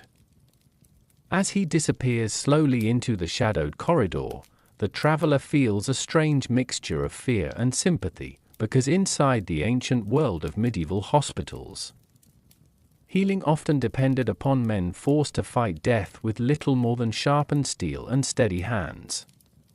The deeper the traveler journeys into the world of medieval hospitals, the stranger that world begins to feel, not because of the stone walls, not because of the suffering, but because of the cures people truly believed could save them. Outside, a pale mist drifts across the town before sunrise while church bells echo faintly through the cold morning air. Inside the hospital, caretakers move quietly between rows of sleeping patients carrying candles and bowls of steaming herbs. Near the fireplace, an herbalist crushes dried plants inside a stone mortar while whispering instructions to a young apprentice. The traveler watches carefully. Some of the ingredients seem familiar: mint, rosemary, honey. Others appear far more unsettling: powdered animal bones, dried insects, small glass bottles filled with cloudy oils and strange dark liquids. Inside medieval medicine, cures often existed somewhere between science, folklore, superstition, and desperate hope. Without modern understanding of disease, people searched constantly for remedies capable of explaining and controlling suffering and in that search, almost anything became possible. The herbalist carefully mixes herbs into warm wine before carrying the remedy toward a feverish patient resting beneath thick blankets. Nearby, another caretaker ties a charm made from carved wood and animal teeth beside a child's bed to protect against nightmares and illness. No one inside the hospital seems surprised. Such practices feel ordinary here. The traveler remembers hearing stories in village marketplaces before arriving at the hospital, stories claiming garlic protected against plague, that crushed emeralds cured poison, that certain prayers spoken beneath moonlight could lower fever. Some believed sleeping beside particular flowers prevented evil spirits from entering the body. Others trusted powdered gemstones mixed into drinks for healing strength. During medieval times, medicine blended freely with belief, and belief itself became a form of treatment. Near midday, a traveling healer arrives at the hospital carrying baskets filled with dried plants, oils, and small jars wrapped carefully in cloth. The man speaks confidently about miraculous remedies gathered from distant lands. Ground pearls for weakness, fox lungs for breathing illness, owl feathers burned into ash for mysterious fevers. The traveler notices exhausted patients listening hopefully despite the strange claims, because hope matters deeply inside places filled with suffering, even unusual hope. Some medieval cures came from ancient medical texts copied through generations, others grew from local traditions passed through families and villages for centuries.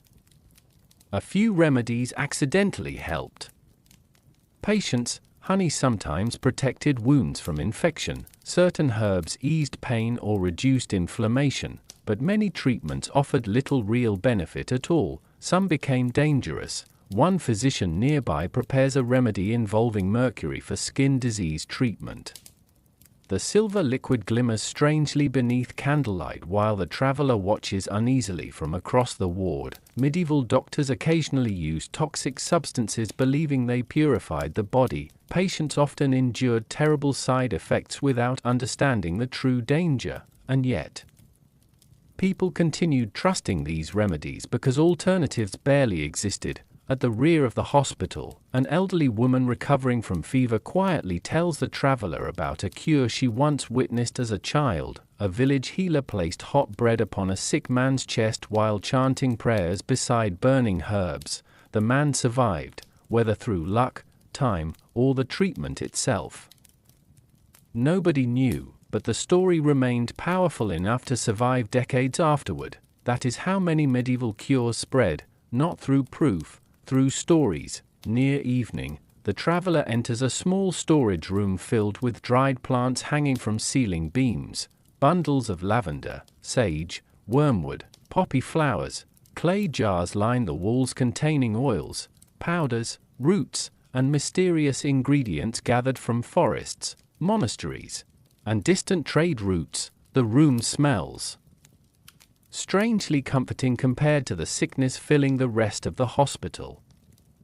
Earthy, warm, ancient, the traveler realizes then that medieval healers were not foolish people living in darkness. They were human beings desperately trying to understand a terrifying world using whatever knowledge they possessed. When plague arrived, they searched for cures. When pain overwhelmed patients, they experimented with herbs and mixtures. When disease spread mysteriously through towns, they created explanations capable of offering even the smallest sense of control. Sometimes those explanations became strange, sometimes frightening, but always deeply human. As night slowly settles across the hospital once more, caretakers light candles beside the beds while patients prepare for sleep beneath rough blankets.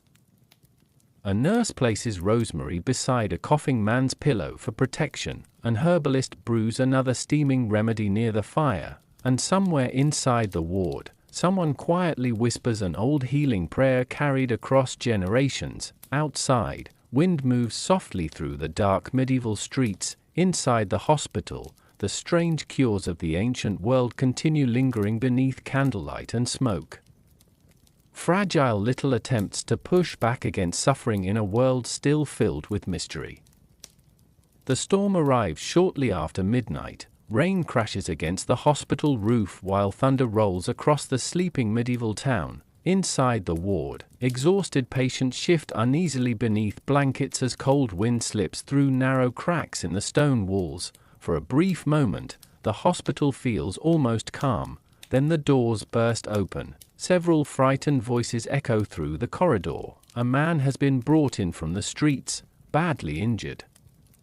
The traveler rises immediately from his mattress as caretakers rush toward the entrance carrying lanterns and blankets. Two soaked laborers stumble inside supporting a young messenger whose clothes are dark with blood. One side of his face is bruised badly.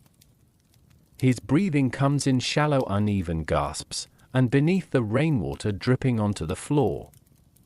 Blood continues spreading across his leg. Inside medieval hospitals, emergency treatment was chaotic, frightening, and painfully uncertain. There were no organized emergency rooms, no trained ambulance crews, no rapid medical machines waiting beneath bright lights, only exhausted caretakers reacting as quickly as possible inside overcrowded wards lit by candles and fire. The messenger is lowered onto a wooden table near the center of the hospital. Immediately the ward awakens around him. A physician appears carrying instruments wrapped in cloth. A nun brings heated water. Another caretaker cuts away soaked fabric from the injured leg while the patient groans weakly through clenched teeth. The traveler notices how quickly fear spreads among nearby patients, because emergencies disturb the fragile rhythm of the hospital. They remind everyone how suddenly suffering can arrive. The physician examines the injury beneath trembling lantern light. A wagon wheel crushed part of the lower leg during the storm. The bone beneath the skin appears badly damaged. Blood continues flowing steadily despite cloth pressed tightly against the wound. The doctor speaks rapidly to his assistants. More heat for the irons, fresh bandages, wine for the patient. The traveler watches the emergency unfold with growing unease. Unlike planned treatments or scheduled surgeries, emergencies inside medieval hospitals force doctors to make immediate decisions using limited tools and uncertain knowledge. Speed mattered enormously. Delays could mean death from blood loss or shock, yet rushing carried dangers too. Mistakes happened easily beneath panic and exhaustion. The injured messenger cries out as caretakers attempt straightening the broken leg. Nearby patients wake fully now, listening silently from their beds while thunder rattles the hospital windows overhead. One child begins crying softly beneath blankets until his mother pulls him close. At the rear of the ward, the barber surgeon arrives carrying his leather instrument case. His expression darkens immediately after seeing the injury. The traveler notices the surgeon and physician exchanging only a few quiet words before beginning their work. There is no time for long discussion. The messenger drinks deeply from a cup of wine offered to him, though much spills down his chin as pain overtakes him again. Assistants hold lanterns closer while cloth bandages soak rapidly with blood. The surgeon prepares heated irons near the fire. The smell of smoke grows heavier. Inside medieval hospitals, emergency care often relied upon brutal practicality. Bleeding wounds were burned shut. Broken bones were forced back into place manually. Arrows or debris were removed quickly if possible. Patients survived through endurance as much as medicine. The operation begins immediately beside the main ward itself because moving the messenger farther risks worsening the injury. The traveler turns away briefly as the surgeon works. The sound of the patient screaming blends with thunder outside. Metal tools clink sharply against bowls. Physicians issue rapid instructions while assistants struggle to keep the injured man still, and through it all, the hospital remains painfully dim. Only candlelight, only firelight, only shadows trembling across exhausted faces. At last, after what feels like endless minutes, the bleeding finally slows. The messenger collapses weakly against the table, pale and barely conscious. Fresh bandages are wrapped tightly around the leg while heated stones are placed nearby to maintain warmth. the physician wipes sweat from his face with trembling hands.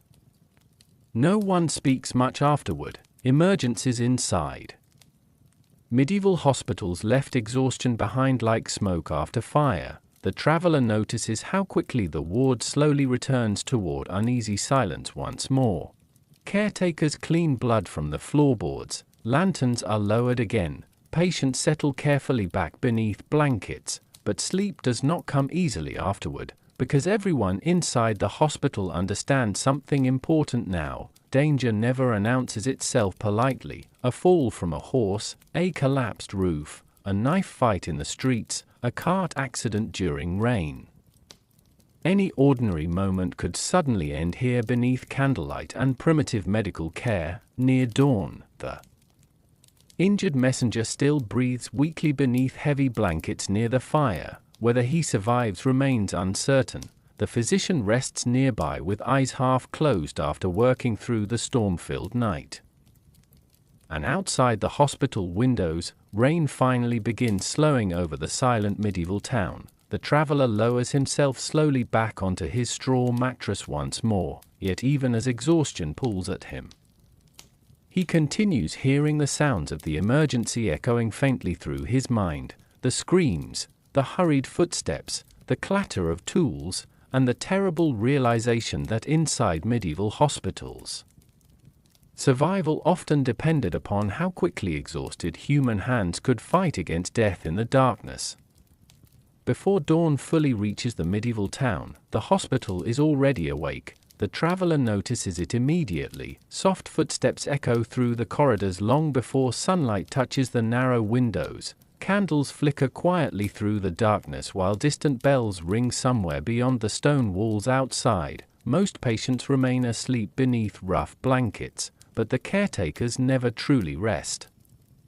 A young nun moves silently between the beds carrying a wooden bucket of water balanced carefully against her hip. Another caretaker stirs weak broth above the fire while an elderly monk replaces burned down candles one by one throughout the ward. Inside medieval hospitals, nurses and caretakers form the quiet heartbeat of daily life. Without them, the hospital would collapse within hours. The traveler watches as the morning routine slowly unfolds around him. Blankets are adjusted, bandages changed, water carried, floors swept, prayers whispered softly beside patients too weak to speak for themselves. Most caretakers were not trained nurses in the modern sense. Many were monks, nuns, servants, widows, or ordinary workers performing exhausting labor inside deeply difficult conditions. Some entered religious life specifically to care for the sick, others simply had nowhere else to go. Yet together, they kept the hospital functioning through endless cycles of suffering and exhaustion. Near the fireplace, the traveler notices a nun carefully grinding herbs into medicine while simultaneously comforting a feverish child resting nearby. Moments later, she rises to help an elderly patient sit upright for food. Then she disappears into another corridor carrying fresh linens over one shoulder. The work never stops. Inside medieval hospitals, caretakers performed nearly everything themselves. They cleaned wounds, prepared remedies, carried water, removed waste, fed patients too weak to eat, and during plague outbreaks, they often remained beside the dying when frightened families stayed away. The traveler begins noticing how physically exhausting the labor truly is. Buckets of water must be hauled constantly from wells or storage barrels. Heavy blankets require cleaning and drying. Patients sometimes need lifting, turning, or restraining during painful procedures. And because hospitals remain overcrowded, the workload rarely ends. One caretaker pauses briefly beside the wall rubbing sore hands before continuing onward with fresh bandages. Another falls asleep sitting upright near the fire after working through most of the night. Still, morning continues. Near midday, sunlight finally enters the ward in pale narrow beams illuminating drifting smoke and dust through the air. The hospital briefly appears calmer beneath the light, almost peaceful. the traveler follows a nurse into the rear courtyard where laundry hangs drying between wooden posts despite the cold wind. The woman kneels beside a basin scrubbing blood-stained cloth using rough soap and icy water. Her hands appear cracked and reddened from endless labor. Nearby, another caretaker empties waste buckets into trenches beyond the courtyard wall. These difficult tasks rarely appear in stories about medieval medicine, yet they shaped everyday hospital life constantly.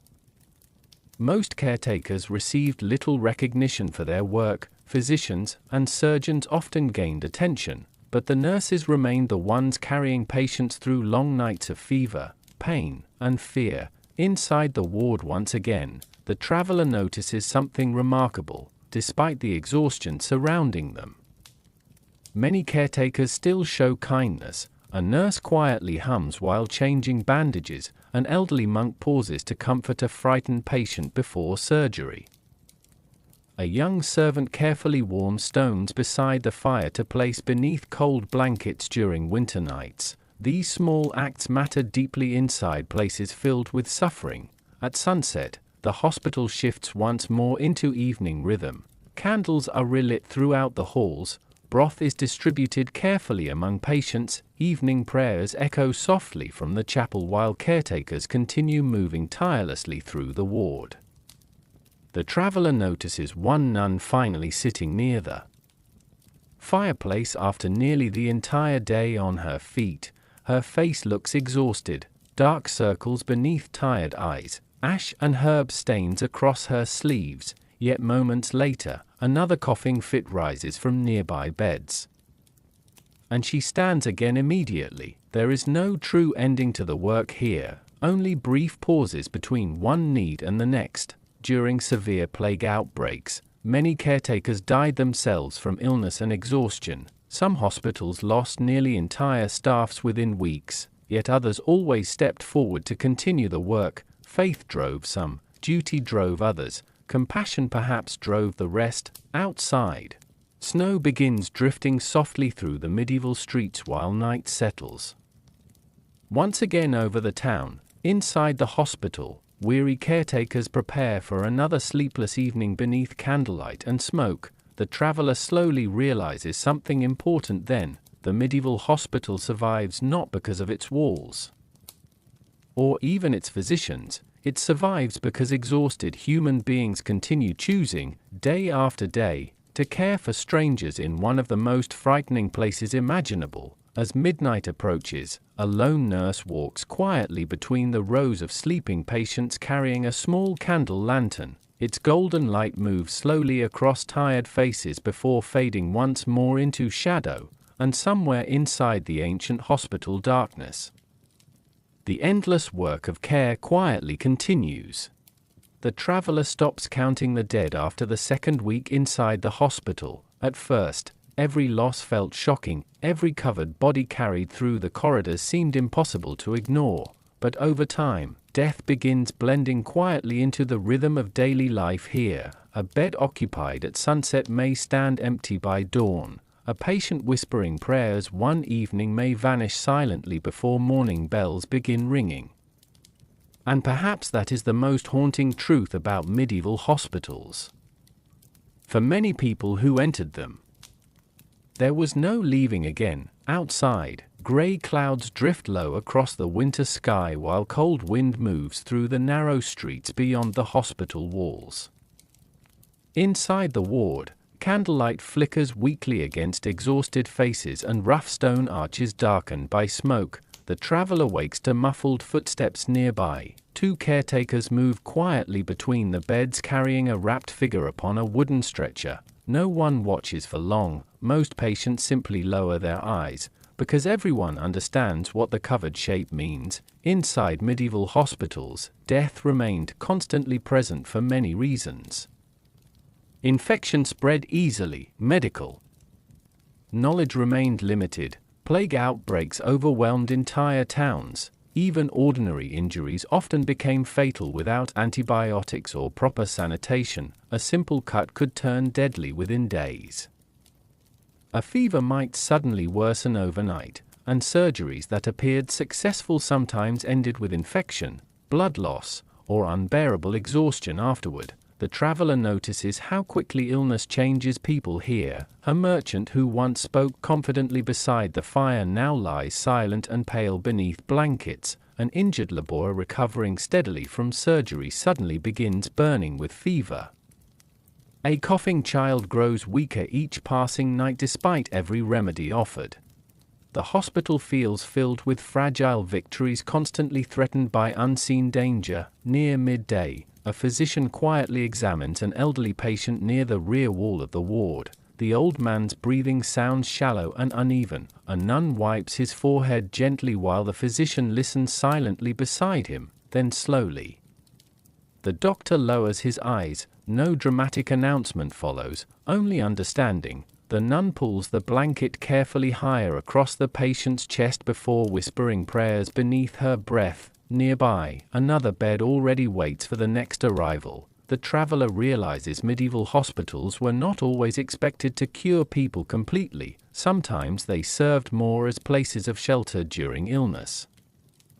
Places where the sick could receive food, warmth, prayers, and basic care while fate unfolded around them. Recovery happened, but death happened often too, especially among the poor. Many patients arrived already weakened by hunger, cold winters, exhausting labor, or untreated disease. By the time they reached the hospital, survival itself had become uncertain. Near the chapel doorway, the traveler overhears two caretakers speaking quietly while preparing fresh bedding. One mentions losing 3 plague patients during the previous night alone, yet their voices remain strangely calm, not cruel, only tired, because inside medieval hospitals, caretakers witnessed death so frequently that grief itself became quieter over time. Still present, but quieter. At sunset, church bells begin ringing slowly across the town. The sound drifts through the hospital corridors while candles are lit beside the beds once more. Several patients cross themselves weakly. Others stare silently toward the ceiling. The traveler notices how many people sleep uneasily now, as though aware of how thin the line between recovery and death truly is. A young mother holds her child closer beneath the blankets. An injured soldier grips a wooden cross tightly while trying to rest. Fear lingers softly everywhere, not panic, just quiet awareness. Later that night, the traveler walks toward the small chamber where the dead are prepared before burial. Inside, candlelight glows softly across several still figures wrapped carefully in cloth. A monk records names slowly in worn handwriting while another caretaker folds hands peacefully across a patient's chest. The room feels strangely gentle, almost peaceful compared to the suffering outside, yet the traveler cannot ignore the growing realization settling heavily over him. For countless medieval patients, the hospital became the final place they ever saw, the final ceiling, final prayer, final human voices. Outside, snow begins falling softly across the silent streets while smoke drifts upward from distant chimneys into the cold darkness. Inside the ward, coughing echoes once again through the endless rows of beds. Another fever rises, another patient weakens, and still the hospital continues carrying on beneath candlelight and exhaustion, because medieval medicine existed in constant battle against forces it barely understood. Sometimes the physicians won, often they did not. As the night deepens, the traveler returns slowly to his straw mattress near the center of the ward. Nearby, one bed now stands empty after the morning's quiet procession. Fresh straw has already been placed upon it, waiting, ready for whoever arrives next through the hospital doors, and somewhere beyond the flickering candlelight. Death continues moving silently through the ancient world, patient as winter itself. The hospital changes after enough nights inside it, not in structure, but in feeling. At first, it feels like a place of treatment, then a place of suffering, and eventually something closer to a waiting hall between life and whatever comes next. The traveler notices this shift most strongly at night, when the candles burn low, when footsteps become slower, when even coughing sounds softer, as if the building itself is tired of hearing it. Outside, wind presses against the stone walls while faint moonlight filters through narrow windows. Inside the ward, shadows stretch long across the floor between rows of sleeping patients. Some pray quietly, others lie awake staring at the ceiling. And some simply wait. Inside medieval hospitals, fear, prayer, and death often existed together in a single breath. The traveler walks slowly through the corridor, passing beds where patients whisper soft prayers beneath their blankets. A man clutches a wooden cross carved from rough wood. A woman moves her lips silently, repeating words she has likely spoken hundreds of times before. A child sleeps with folded hands resting on his chest. Near the chapel doorway, a priest kneels beside a dying patient while holding a small oil lamp. The light trembles gently across the man's face as prayers are spoken in a calm, steady voice. There is no panic in the room, only acceptance. Not because people do not care, but because medieval life made death familiar long before hospitals ever existed. Famine, war, plague, childbirth, each part of life carried its own constant risk, so inside hospitals, fear did not arrive suddenly, it lived there quietly. The traveler sits near the fireplace, watching nurses move between beds carrying water and folded cloths. One caretaker pauses briefly beside a feverish woman and gently places a damp cloth on her forehead. Another adjusts a blanket for an elderly man who no longer speaks but still breathes faintly. Small gestures continue even when recovery seems uncertain, because care itself remains important. Even when healing may not come. Later that night, the hospital becomes quieter than usual. The stillness spreads through the ward that feels heavier than sleep. The traveler notices several patients awake at the same time, staring into the darkness as if sensing something unspoken. Near the far wall, a young man begins whispering rapidly in prayer, his voice trembling with fear. A nun approaches quietly and sits beside him, holding a candle closer so he can see her face. She speaks softly. Not about cure, but about peace. Moments like this appear often inside medieval hospitals. Not dramatic, not loud, just human beings trying to comfort one another in the shadow of uncertainty. The traveler walks toward the small chapel again. Inside, the atmosphere feels different, still, warm, dimly lit by rows of candles placed carefully along the stone altar. Paintings of saints line the walls, their faces softened by age and smoke. Some depict suffering, some depict mercy.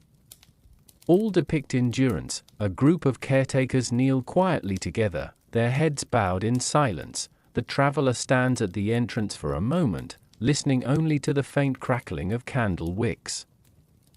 Then a sound breaks the stillness, a bell, soft at first, then repeated, a signal from the ward. A patient's condition has worsened. The calm inside the chapel shifts instantly into movement. A priest rises quickly, a nurse leaves her place beside the altar. Even the traveler follows instinctively as footsteps return to the hospital ward. There, a dying patient lies surrounded by dim candlelight. No panic, no chaos, only quiet preparation. The priest begins final prayers while caretakers adjust the blanket and place a cloth beneath the man's hands. His breathing is shallow now, very slow. The room feels suspended. In a strange silence, as though time itself has paused, the traveler watches from a distance as the man exhales one final time. Then, nothing, no dramatic moment, just stillness. A nurse lowers her head gently. The priest finishes the prayer, and life continues around them without stopping. The body is covered, the bed is cleared, and within moments, the ward returns to its rhythm again. This repetition is what unsettles the traveler most, not the death itself, but how quickly the world continues afterward, as if every loss is part of a larger pattern too vast to interrupt. Outside, dawn begins to lighten the sky behind the hospital windows. Inside, caretakers move quietly once more.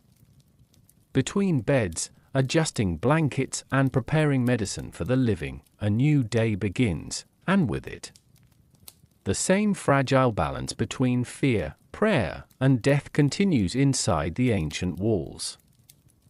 The traveler realizes something then. Inside medieval hospitals, death was not an interruption of life, it was part of its architecture, always present, always nearby, and always waiting quietly in the next bed.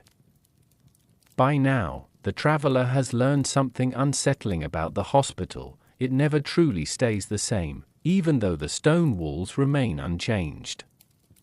Even though the same corridors stretch endlessly through shadow and candlelight. Something subtle is always shifting beneath the surface. Practices evolve, beliefs soften, small ideas begin replacing older ones, almost unnoticed at first. Outside, the medieval town is still quiet in the early morning haze. A pale sun rises slowly behind drifting clouds, casting weak light across rooftops and narrow streets. Inside the hospital, caretakers begin their usual routines: water carried, beds adjusted, fires lit. But there is a different atmosphere today. Not dramatic, just slightly more ordered. The traveler notices a new physician speaking with the head caretaker near the fire. He carries cleaner instruments than others seen before, wrapped carefully in cloth that appears newer, less stained. This alone is unusual. In earlier days of the hospital, tools were reused constantly without much concern for cleaning between patients, but now, small changes are beginning to appear. In some hospitals across medieval regions, people slowly started to understand that cleanliness could influence recovery, not in the modern scientific sense yet, but through observation. Patients treated in slightly cleaner environments sometimes survived more often. Wounds that were kept covered and washed occasionally seemed less likely to worsen. These patterns were noticed long before they were fully understood. The traveler watches as the physician instructs an assistant to boil water near the fire. Steam rises slowly from a metal pot. A simple action, but one that feels different from earlier practices inside the hospital. Boiling water, washing cloths more carefully, keeping instruments wrapped when not in use. These are small shifts, but they mark the beginning of change. Across the ward, a nun gently cleans a patient's wound with diluted herbal solution before applying fresh bandages. Nearby, another caretaker discards soiled straw bedding more frequently than in previous nights. Even the air feels slightly less heavy than before, not clean, but less stagnant. The traveler sits near the wall observing quietly. He remembers earlier chapters inside the hospital: chaotic surgeries, uncertain cures, fear-driven rituals, and overwhelming infections spreading easily through crowded spaces. Now, for the first time, there is a sense of structure forming, still fragile, still incomplete, but present. Later that day, a visiting scholar arrives at the hospital. He carries books, carefully wrapped manuscripts filled with handwritten notes. The physician and caretakers gather around him briefly as he speaks about new ideas spreading through distant cities, ideas about the body, about disease, about observation. He mentions that illness may not always come from imbalance or punishment, but from hidden causes within the environment itself. The word feels unfamiliar inside the hospital. Yet it lingers, quietly, like a seed that has not yet begun to grow. The traveler notices how some caretakers listen with curiosity rather than fear, others remain uncertain, and a few seem resistant, still trusting only older traditions of treatment. This tension between old belief and emerging understanding hangs gently in the air, not conflict, but transition. By evening, the hospital returns to its familiar rhythm. Candles are lit, patients are fed. Prayers are spoken softly in the chapel, yet something feels slightly different in the way caretakers move, more coordinated, less chaotic. The young assistant carefully labels containers of herbal mixtures so they are not confused later. Another nurse washes her hands in warm water before tending to a patient, an uncommon practice in earlier days. Small habits begin forming, small habits that may one day reshape everything. The traveler walks through the corridor, noticing how even the architecture of care seems to be slowly adjusting. Beds are spaced slightly more evenly in one section. A separate room is now used for the most serious infections. Fresh straw is brought in more regularly. None of this eliminates suffering, but it begins to organize it. Outside, dusk settles over the town once again. Inside, the hospital glows softly under rows of flickering candles. The traveler pauses near the chapel doorway, listening to distant prayer. He realizes something then. The hospital is no longer just a place trapped in ancient suffering. It is slowly becoming something else, not modern yet, not safe, but changing, and in that slow transformation, there is a quiet sense of inevitability, as if the world outside these walls is also learning, little by little, how to survive what once felt unstoppable. The traveler returns to his resting place as night deepens, and for the first time in many days, the hospital feels not only like a place of endings, but also a place where new beginnings are quietly struggling to be born.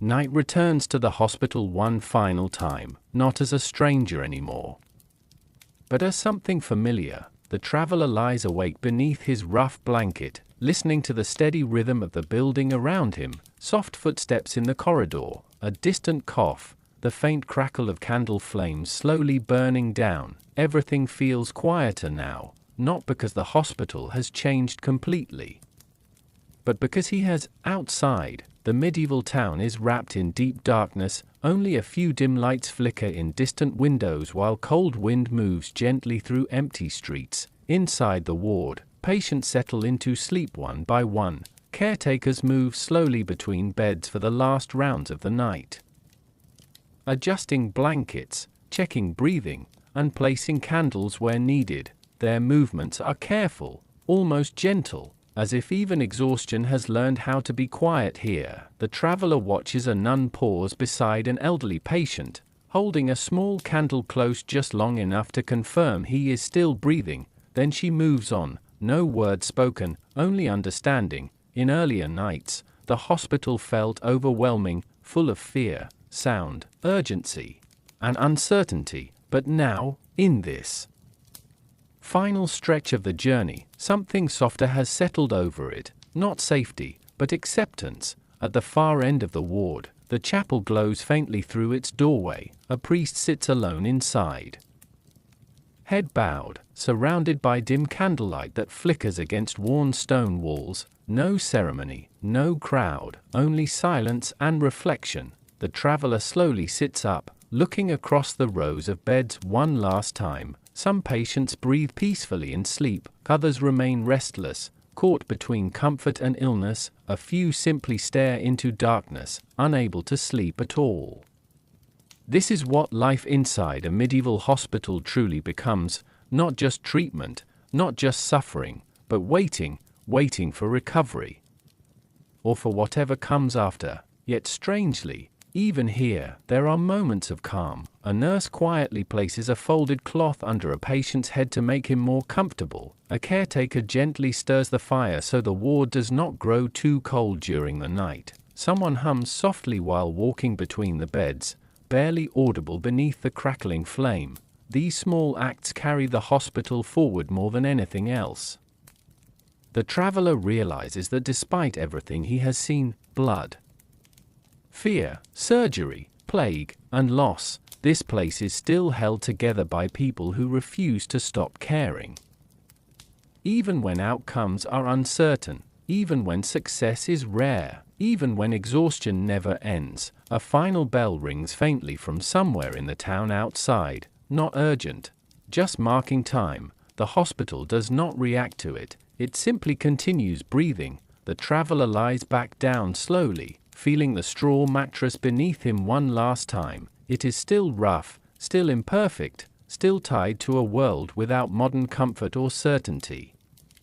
But it no longer feels entirely It feels understood, as if he has finally learned the language of this place, not spoken in words, but in routines, in silence, in endurance. Candlelight flickers gently across the ceiling as the ward settles into its deepest quiet of the night. Somewhere in the darkness, a door closes softly, footsteps fade away, and the hospital, after another long day of life and loss, finally rests. The traveler closes his eyes, and for the first time since entering this place, sleep comes without resistance, not because the world has become less frightening, but because he has learned how to exist inside it. Outside, the wind continues moving across the medieval town, carrying the last sounds of the night into the distance. Inside, everything slowly fades into stillness, and the story of the hospital comes to rest.